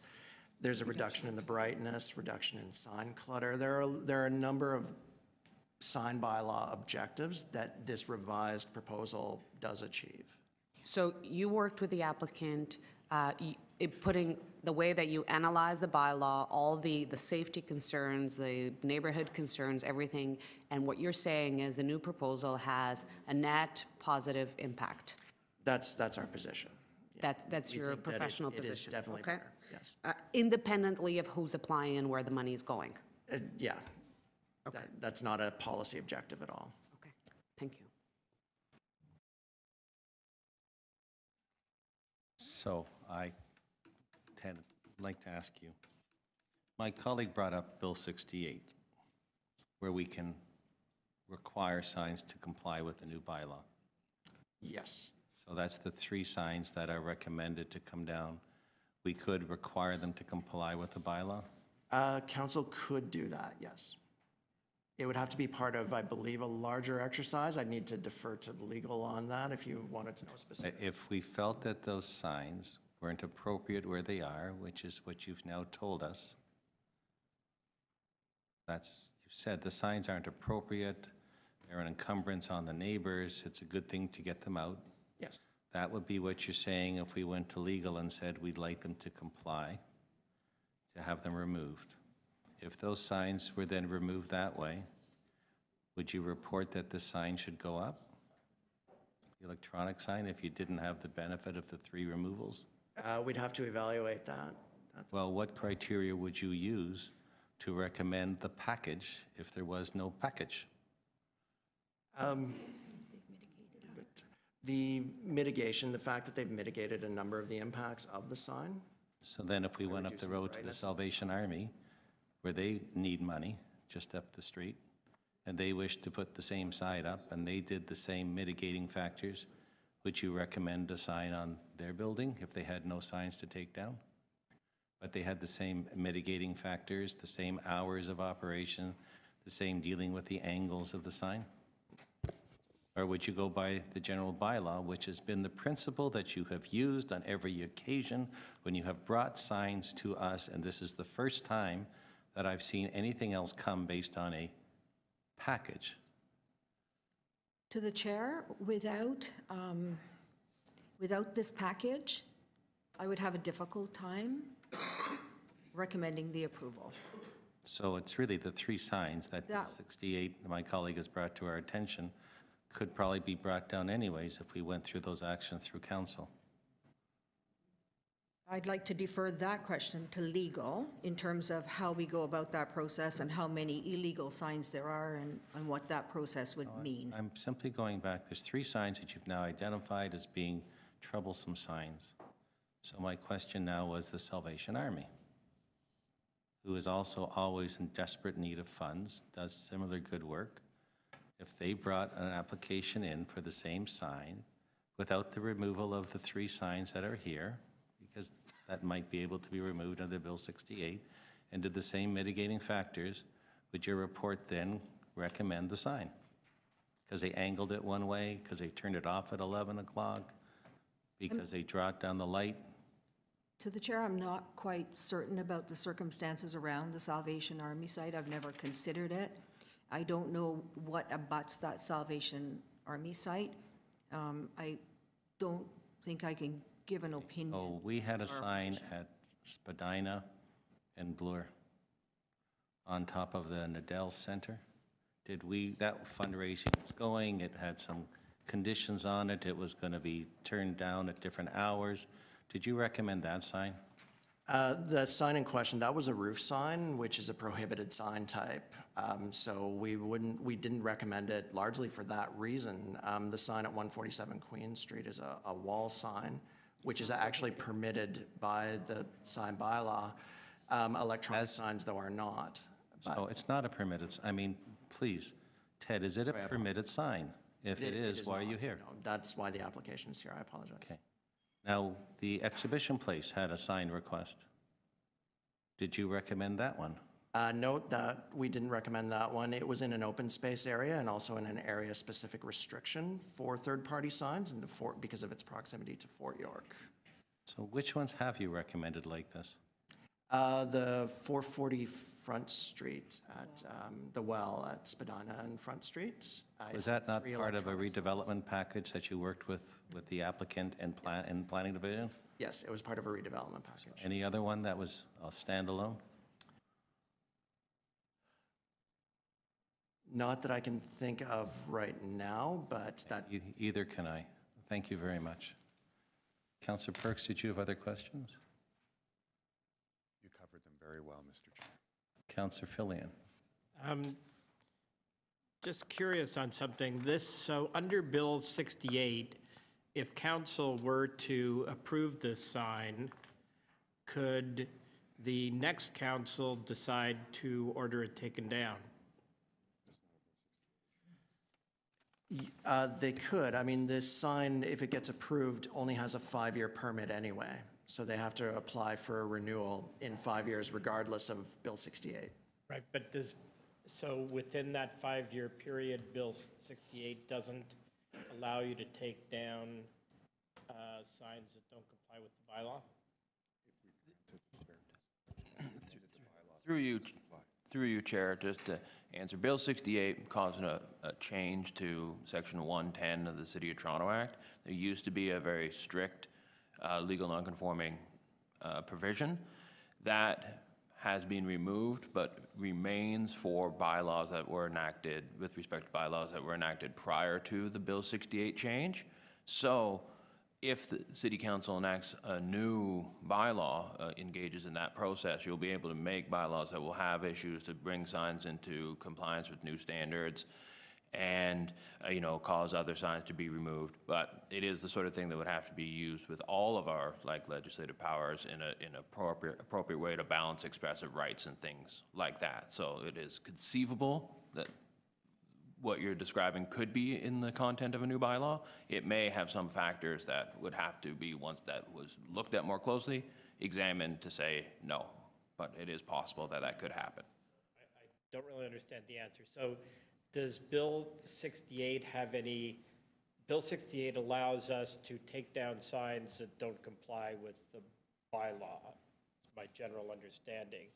Are there timelines that are attached to that, or can at any time, can a council decide to take down all signs following a process, of course, and subject to all of that sort of thing? Can a council at some point in the future decide to remove any signs that don't comply with the bylaw, even if they were approved a year earlier? That's my question. The Bill 68 allows a city council to pass a bylaw that would have that effect. You could go through the process and pass a bylaw requiring previously approved signs to be removed in the appropriate circumstances. Right, so even though you amended the bylaw to allow them, you could then still decide to take them down. You could amend the bylaws again to unallow them, yes. Okay, thank you. Councillor DiCiano, questions? Yeah, thanks, Mr. Chair. Just for additional clarity, so with the new powers that Bill 68 brings to this council, we at any time can bring forward a bylaw to remove a legal non-conforming. Are we obligated to do that across the city for all legal non-conformers, or can we do one at a time as we see fit? Or is it part of a broader process? The exercise of the new powers of that what Bill 68 gives the city has to be operated in an appropriate fashion. It may be appropriate to enact bylaws that had a limited scope. It may be more appropriate for legal non-conforming signs. It may be more appropriate to do on a citywide basis or a phased basis. And previous council reports have asked staff to commence a review process and consult with the industry and interested stakeholders on developing exactly that sort of transition provision and how the new powers would be used. Okay, so I'm still a little confused. So if tomorrow, one of the signs that were identified today that are problem signs that are being removed as part of this package, if a local councillor tomorrow said, you know what, that sign in the corner is legal non-conforming, I want it gone, and I'm going to use Bill 68 to make it happen at the next council session or at community council, can they do that? It may be possible. That doesn't answer the question with respect to Bill 68. We have a bill. Is it possible or is it not possible? Why is it may? Like, what's the gray area for? What is required is that for the city council to enact a new bylaw that would have provisions that addressed legal non-conforming signs. With any bylaw that is enacted, you can enact it in a way that Okay. You know, it could be done in a way that would withstand judicial scrutiny, could be done in a way that may not. So I don't want to give a simple answer that yes, it would be a simple matter, but it is a possible matter. Okay, so what you are saying then is, if irrespective of this package that's been proposed today, it's not a simple tomorrow, refusing it today, and then the local council going out tomorrow and saying, going to take those signs out using Bill 68. There is a substantial process ahead of us to make that happen. I would say that's a fair summary, yes. Yeah. Thank you. Okay, I think we've exhausted all the questions. Speakers, Councillor Troisi, you're here. Thank you, Chair. You know, our bylaws are our bylaws, and I'll certainly support what this committee arrives at because there are our bylaws, and I know there's a lot of impacts that could happen if we just continue looking at things on a one-off. Having said that, especially when our resident groups are here and our businesses who are not in support of the Fred Victor sign.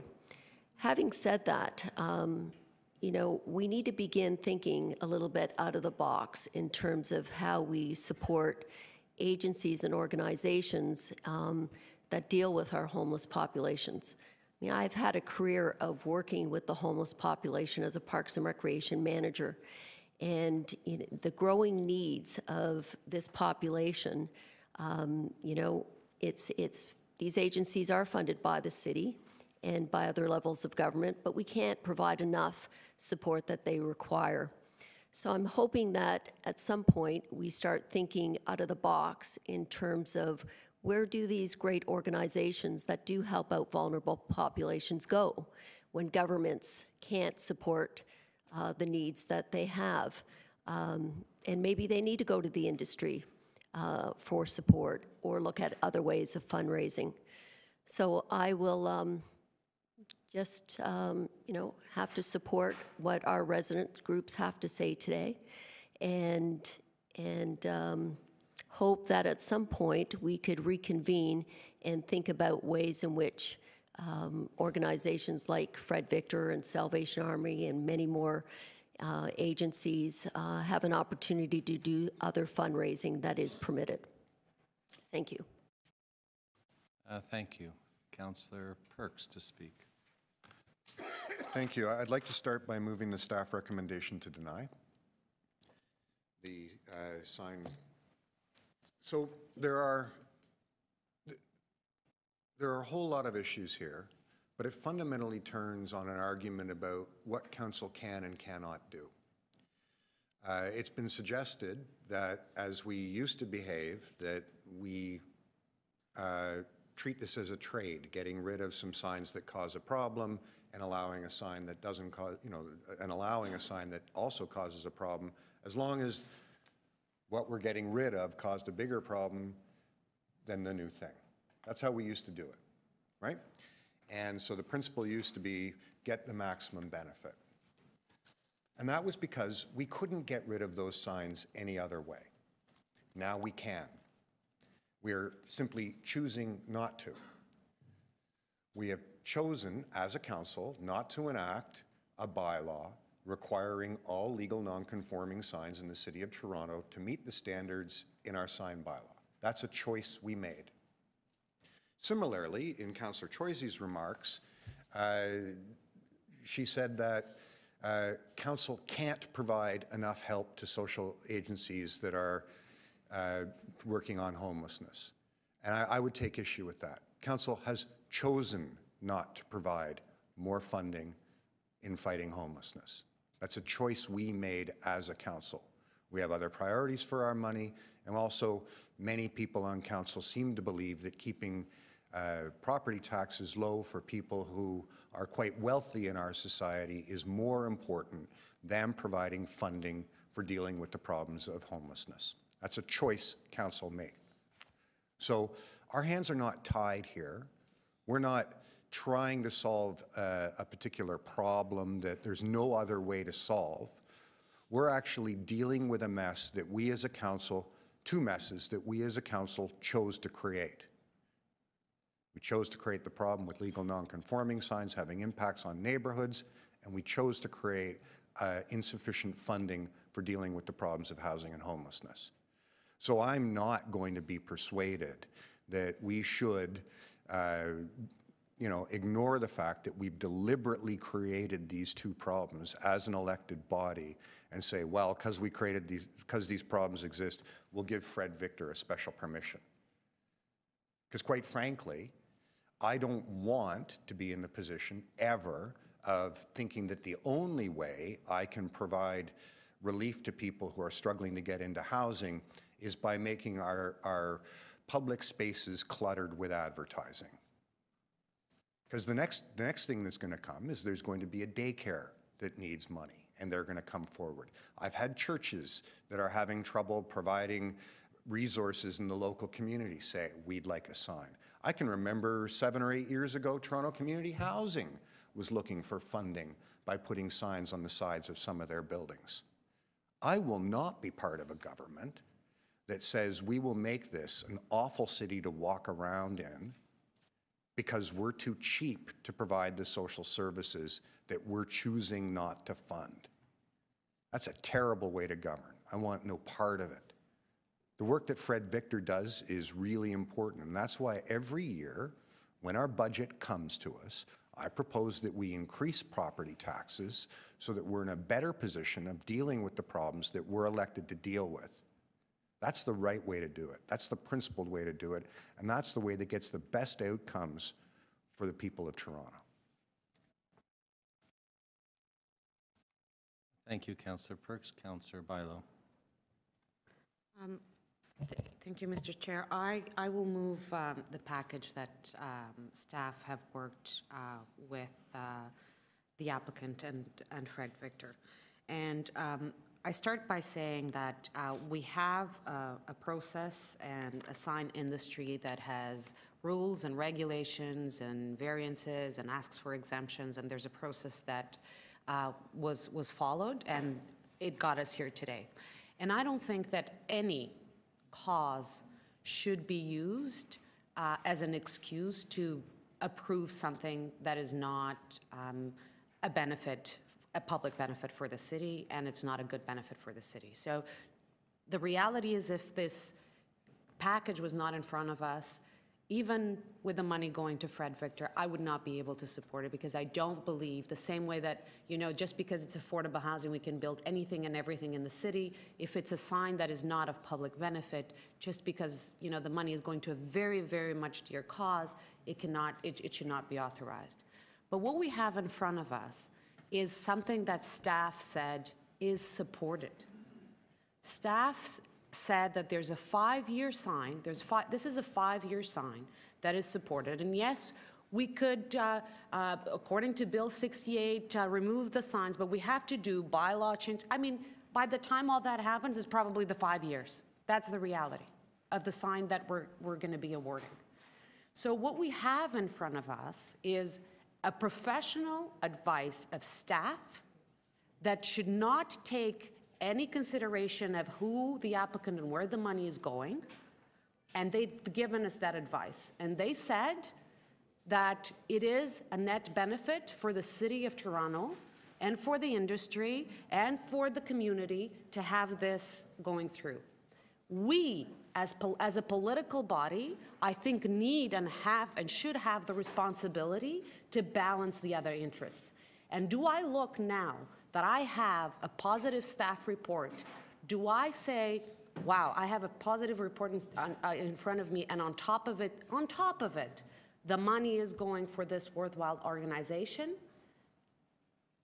We as a political body need to make that balance and take that professional advice and put the facts, the data, with the need, and bring those different needs together. And that's why I'm putting this motion forward, and that is why I will be supporting this package, because independently of where the money is going, staff is telling me that there's a net benefit for the City of Toronto. I just want to finish one more thought, Mr. Chair, is because I was thinking, we very often say in this case, you know, the bylaw is the bylaw and the law is the law, and we're here to implement it. And the other day, I was in a car and a fire truck passed by me, and I said, imagine if there wasn't any variances to any laws and any bylaws. How would fire truck and ambulances run through red lights, go over the speed limit to save somebody's life? That is that balance that needs to happen.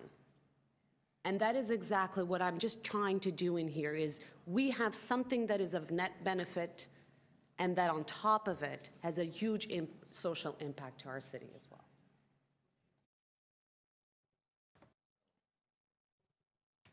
I have Councillor Fillion to speak.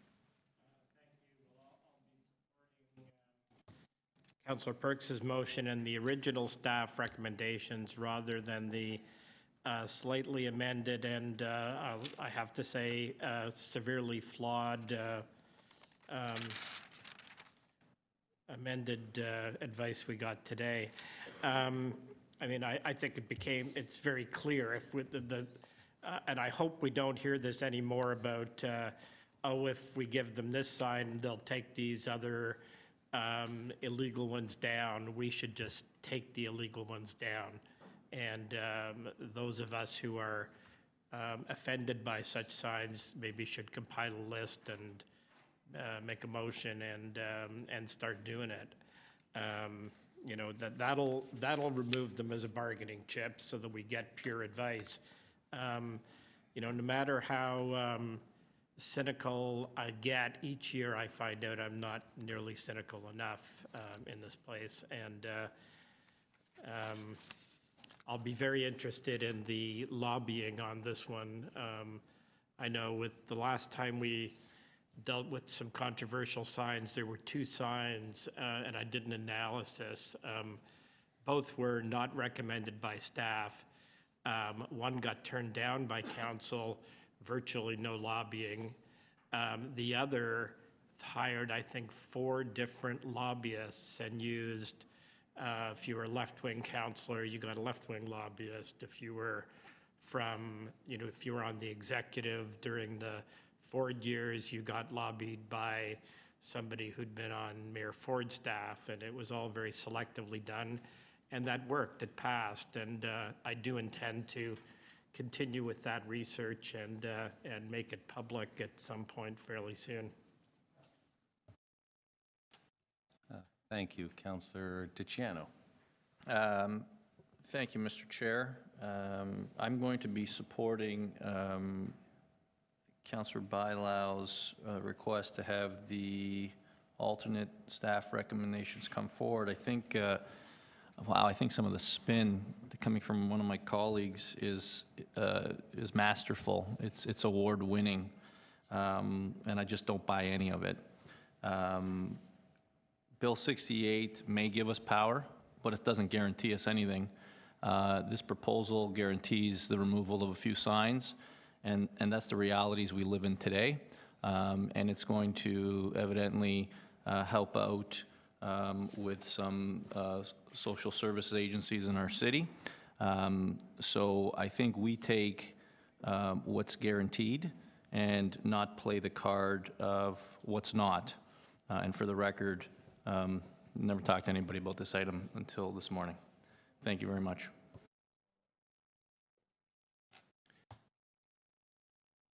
So, I'd like to make some comments on this. First of all, the local councillor, Councillor Troisi, did speak to me about this because she was trying to help out Fred Victor Mission the best way that she could and understood the value of the funding for it and was looking for opportunities to help, and I think has struggled with this quite a lot ever since it's come forward.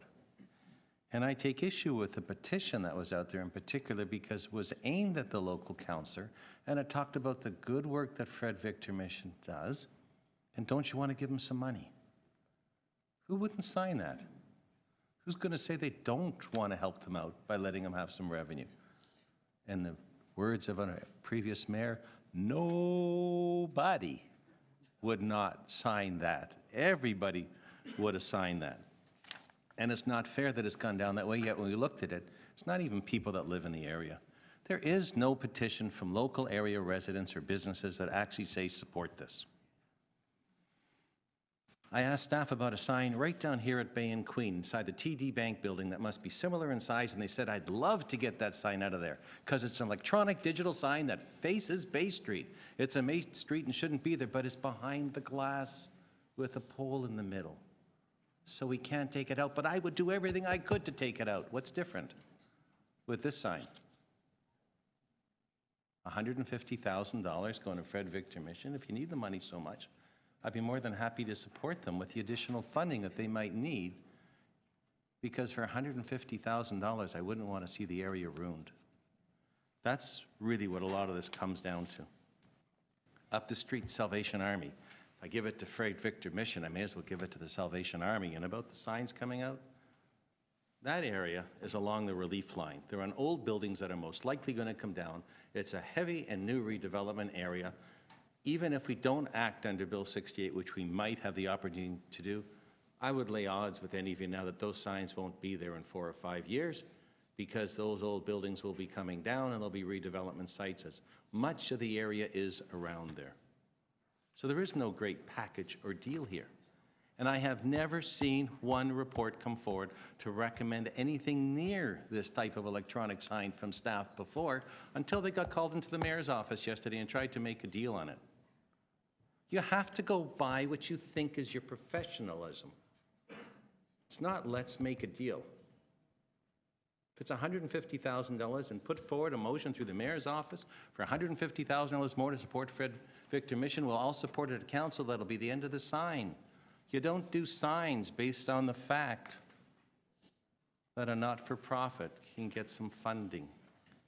And really, that's what we have here, because we don't have a positive staff report. We have positive staff comments here, looking at it as a package, subject to questioning from some of my colleagues, not looking at the ability to get the signs out anyways. If the signs could come out, there wouldn't be a package, and nobody said I'd do the same thing for Salvation Army because they don't have any other signs to get rid of, so why not help them or other not-for-profits?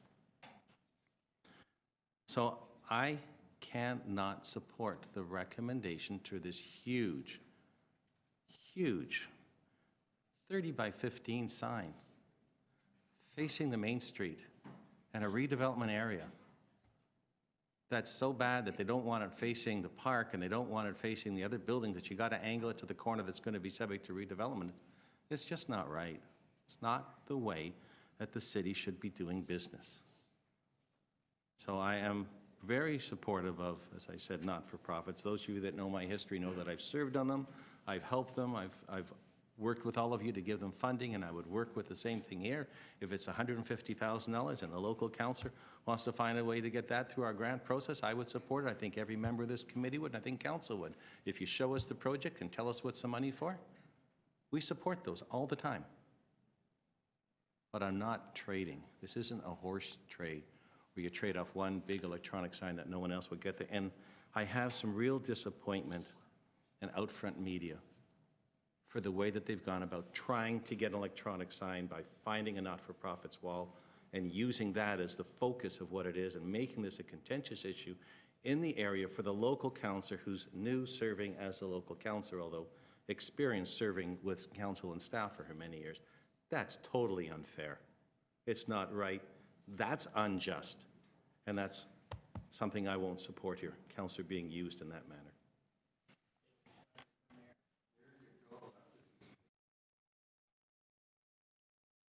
So, we have a motion. Which one is first? We have the amendment by Councillor Bilo. All those in favor of Councillor Bilo's motion? I have to go by what the clerk tells me. She tells me the right rules. So the amendment goes first. Councillor Bilo's motion. All those in favor? Opposed? That does not carry. Councillor Perks' motion. All those in favor? The staff recommendations. All those in favor? Opposed?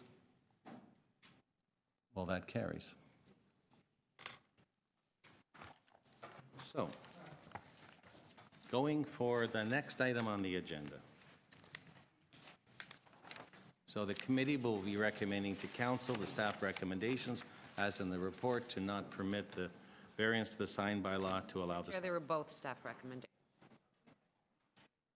Councillor Bilo, they were not staff report or recommendations. We have no written recommendations from them here.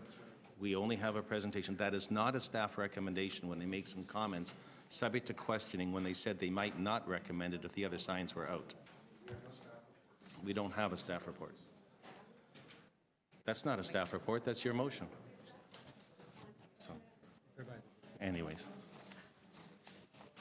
The next item is, we have the Toronto Employment Survey, where we have a presentation, and we have the local appeals, Toronto Local Appeals Body Rules and Practices. And we have staff sitting at a table to give us a presentation, so I know what we're doing next. So, you have a can I just get the people in the room that want to discuss the matter further? Could you discuss it outside?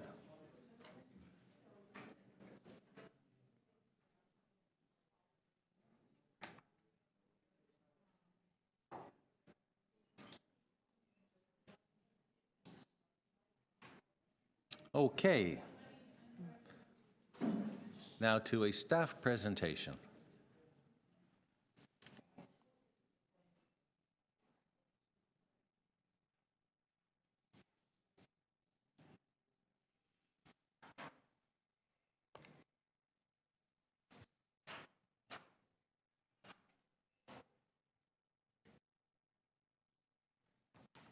Some good news for us? 2 thumbs up. There's 6 thumbs at the table. I didn't see 6 thumbs up, I only saw 2. Let's go, guys and girls. Chair, members of the committee, ladies and gentlemen, good morning. I'm Michael Wright, the Manager of Research and Information of the City Planning Division. My colleagues, Eric Allen and Karen Neklicki, will go through a review of the results of the 2017 Toronto Employment Survey, which shows strong growth in the city's employment over the previous year. The City Planning Division collects current, accurate, and comprehensive data on employment by contacting all 75,600 business establishments across the city through a face-to-face survey at the point of employment. We follow up with emails and telephone calls. We also have a secure website for establishments who prefer to respond to us online. And we also reach out to major employers with multiple locations across the city in order to get the most complete coverage that we can. There are approximately 89% of the business establishments that are reached by the survey, and about 99% of those business establishments that are outside of the home that are contacted through this process. We collect the number of full and part-time jobs at each location, and unique to the employment survey is that we also classify the employment in terms of land use. That is, relate the employment activity to the use of the land that it occupies. Since 2011, we've also undertaken to classify employment by a detailed national economic classification system, which gives us a rich data set for time series analysis. In 2017, the city's employment reached 1.5 million jobs for the first time, a total of 1,518,560 jobs in 2017, an increase of 3.9% over the previous year. Over the past 35 years, total employment in the city on a net basis has increased by over 400,000 jobs. And due to the pattern of booms, busts, and recoveries in the city's history, much of the net growth, about half of it, has occurred within the last decade, in particular the last 5 years, where the city has added almost 187,000 jobs. In order to benchmark the employment survey, we compare it to the national census in census years. In the previous years of 1996, 2001, and 2006, the census counted more jobs than did the employment survey. In 2011, the voluntary National Household Survey significantly undercounted the city's employment. In November of last year, Statistics Canada released the results of the reinstituted long-form census in respect of employment information. And by comparison, the 2016 employment survey counted 1% more jobs than employed people by place of work reported by the census. Now, whereas the census counts the primary employment of each worker by place of work, the employment survey counts all full and part-time jobs. Therefore, it gives us a fuller spectrum in terms of the total employment outside the home is captured by that process. So this gives us some confidence in the overall comprehensiveness of the employment survey. And that enables us to use the employment survey results in order to track the city's progress with respect to provincial forecasts. The growth plan for the Greater Golden Horseshoe anticipates that the city's total employment will reach 1,720,000 jobs by 2041. This is an average rate of growth after 2001 of about 0.45% per annum. By comparison, the results from the employment survey show that over the last 5 years, the city has averaged about 2.7% per year. So if the current economic conditions were to prevail and continue for another 5 years, and the city's employment grew at the same rate, then the city would achieve the growth plan forecast before 2026.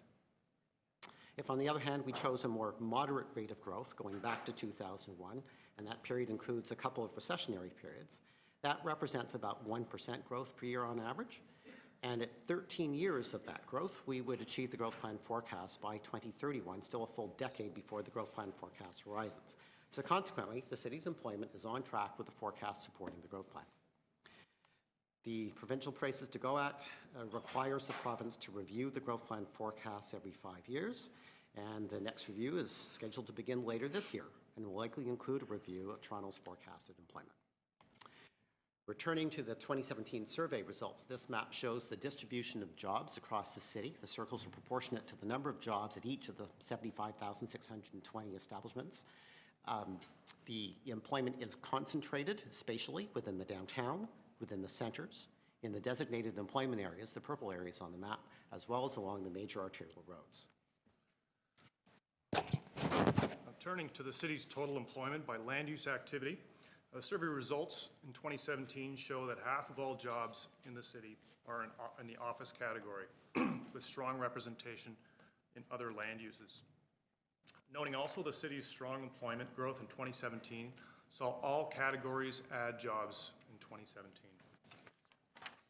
The 2017 strong employment growth also helped all 6 land use categories return to positive 5-year growth, even showing manufacturing and retail returning to growth, indicating the breadth of the economic expansion since 2012.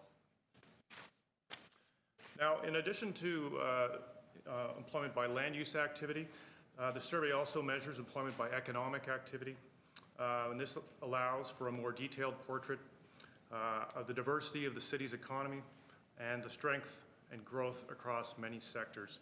In 2017, the top 5 sectors accounted for half of the city's jobs. Another indicator of economic strength is the quality of the jobs being added. Now, in 2017, employment added 2.5 jobs for every full-time job, 2.5 full-time jobs for every part-time job, and this despite the broader trend towards an increasing share of part-time jobs in the economy. Now, the survey also counts business establishments in addition to employment, and in 2017, we added 4,500 new establishments, accounting for 42,000 jobs in 2017. This also includes the addition of 220 manufacturing establishments. And the survey also noted that the new establishments in 2017 are increasingly choosing to locate in the city's employment areas, showing the continued vitality of employment areas and the importance to the city's economy of these areas. A key reason for monitoring employment is to evaluate the success of official plan policies. Now, the survey results show the majority of employment growth is within growth management areas of the city, including downtown, the centers, and the employment areas. Now, these areas have added significant employment since 2012, with over 1/2 of jobs in downtown and over 1/4 of these jobs in the centers and EAs. Employment areas. In 2017, the city's growth management areas saw above average job growth, noting that in 2017, the centers also especially experienced strong net employment growth, with the exception of North York, which declined slightly. With 412,000 jobs, Toronto's employment areas contain 3 of every 10 jobs in the city, including almost 90%, over 90% of all manufacturing jobs, And in order to monitor these employment change within these dispersed areas, we divided the city into 5 employment monitoring areas. And these employment monitoring areas enable us to portray the diverse employment characteristics of the various areas. So, of the employment areas, the west, northwest, and east employment monitoring areas have the largest number of jobs. And in 2017, employment grew in all employment monitoring areas at an above average rate, adding over 13,000 jobs, which is faster than the 4-year average.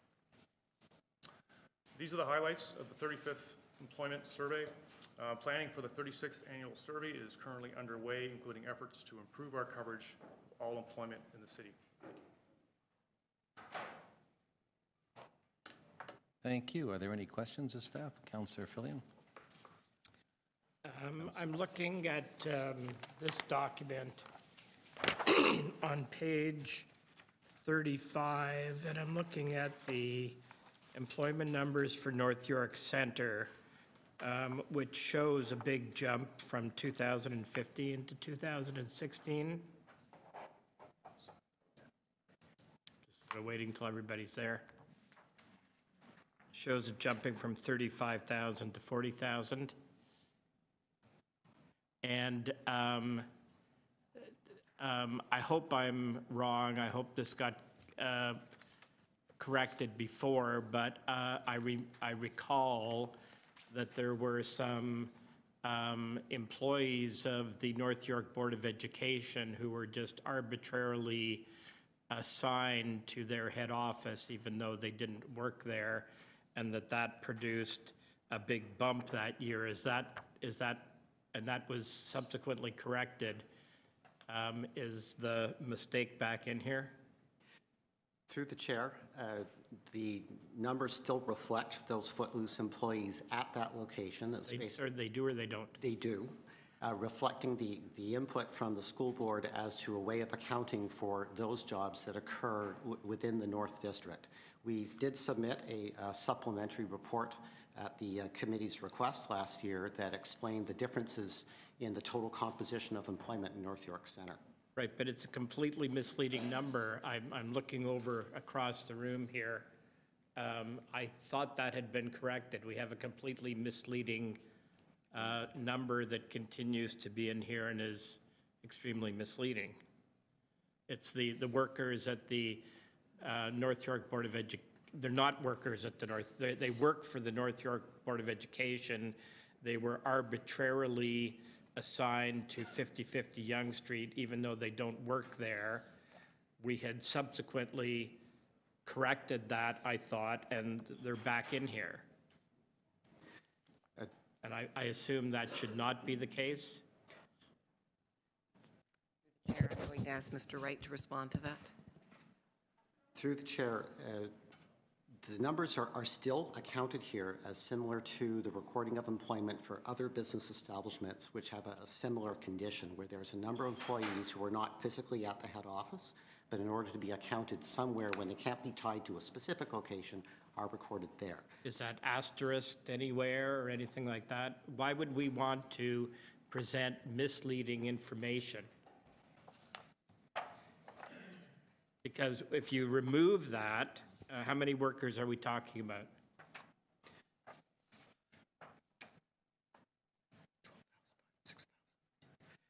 Through the chair, 6,250. So I'll turn my questions back. Is this not significantly wrong? We are, I think, in other forums trying to make the case that we desperately need employment in the North York Centre, and employment is in fact dropping in the North York Centre, whether you do short-term or long-term, but we present these completely incorrect, misleading statistics that show 6,000 people work there who don't. Why do we keep doing this? Through the chair, I would bring a less informed view, perhaps, than yourself, because I'm new to this. But my observation would be that we have to figure out a way of telling that story, because in the workplace today, you've got employees floating around all over the city. That's a new normal. So we have to account for that, although I take your point that we have some significant policy implications around what's happening, especially in local areas. So there's a tension there. We've got to figure out a better way of telling that story. Sorry, but through the chair, I wouldn't say that we've been trying to deliberately mislead anyone or are factually incorrect. We just have not perhaps presented the story in a way that sufficiently addresses the issue that you have raised. Perhaps I can, through the chair, also add to that, to the point, we're looking at the place of employment and how employers record and advise us in terms of the employees. I appreciate your concern, particularly when we have hearings coming up, but when we start preparing for those hearings, we do delve into a finer grain of detail with respect to where the employment is and who's actually in the center. Well, I hope, sorry to just pick this up, but and I'll talk to you offline about this, but I do believe it was corrected last time, and then it's back in here. And obviously, these employees need to be in the overall employment numbers, but why they would, when you apply them to a specific center, that's 6,000, more than 6,000 out of 40,000. That's a very significant number, and the false inclusion of that really presents a very distorted picture of what's actually going on there. Through the chair, I appreciate your comment, and I think for our ongoing surveys, we're going to take a closer look at how to better express that, because you raise a very good point. So I didn't time my colleague, was a little more than 5 minutes, but I think that they have the point and want to find out how to do that in the city center in North York. And as they said, it might be in other areas across the city as well, where the statistics that are used here might be somewhat different than what's on the ground because of the way that the businesses actually report on their employees. Councillor Perks, did you have questions of staff? Yes, I did. I wasn't soliciting or asking them, because I know some of my colleagues want to get out of here, but if you have them, go ahead with them. I have an urgent need to know some things. So I note that what's been a long-term trend until evidently this year in a decline in manufacturing jobs seems to have turned around. Can you give me any thoughts about why that's happening? Through the chair, in part, it's the strength of the local economy and the diversity of the growth that's been occurring. The decline in past years has been slowing down, and the growth, the current economic activity over the last several years, the length of long-range expansion in the city's economy, this is one of those factors that has contributed. I would also add, through the chair, that from a sector point of view in particular, part of that is food and beverage. Mr. Vidushis is here from economic development, but that's one of the key areas where we've been seeing actual manufacturing, whether it's the beer business or whatever, there's actual manufacturing coming back to some of these areas. On a sector basis, I think that's really significant for the city. Food and beverages? Food and beverage is some of it, and Peter is here. He can maybe identify other sectors that where we've seen pickup.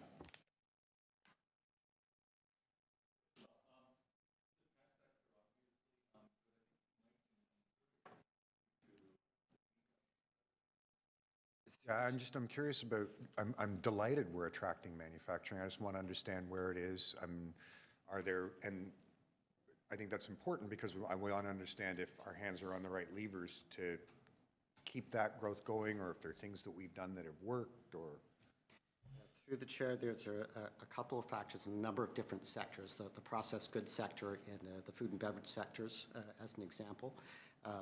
But some of the changes are due to things that are beyond the city's control, prevailing national economic conditions, positive tax climate, strong competition in terms of the city as a whole, but at the North American city regions. So it's a number of national factors as well as local factors and specific sectoral outcomes that have happened. Okay, thank you. I appreciate the indulgence, Mr. Chair. Hey, no other questions of staff? I think the report is here for information. Is it in regards to the staffing? Yeah.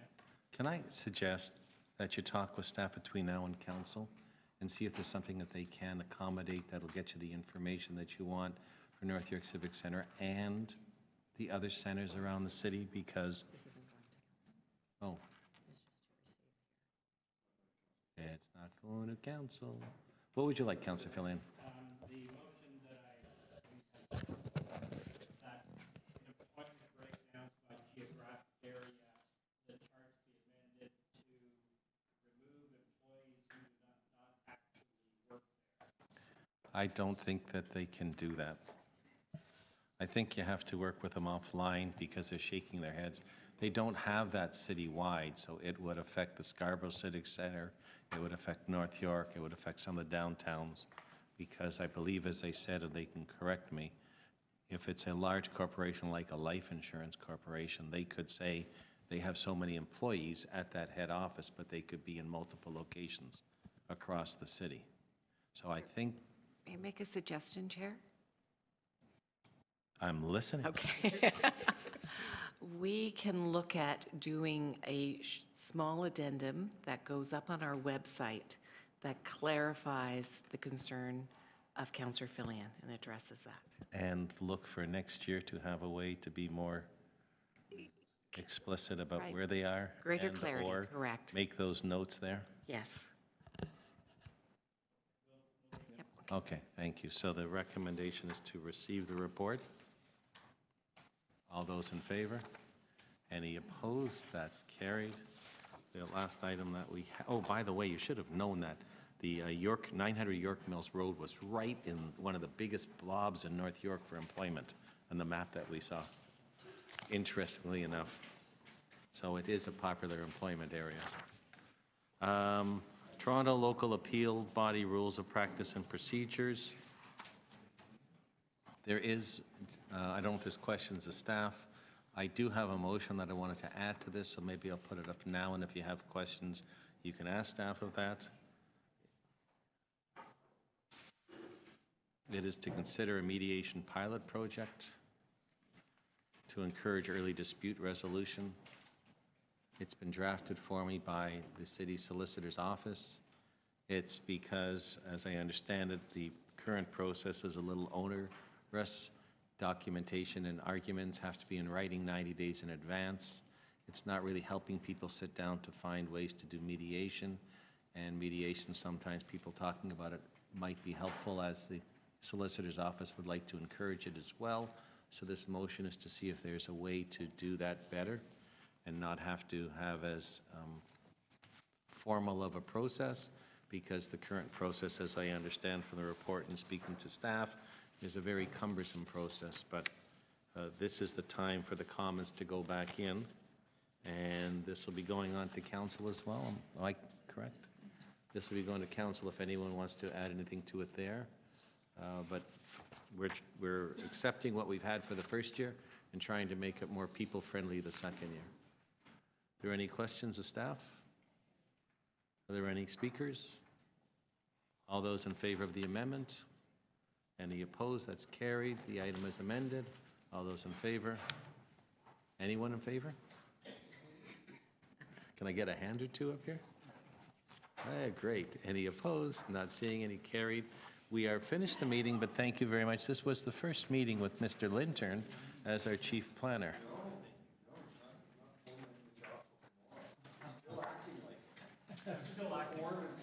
And for Mr. Geronimo to be sitting here as an I am actually starting today. acting as. I'm really acting.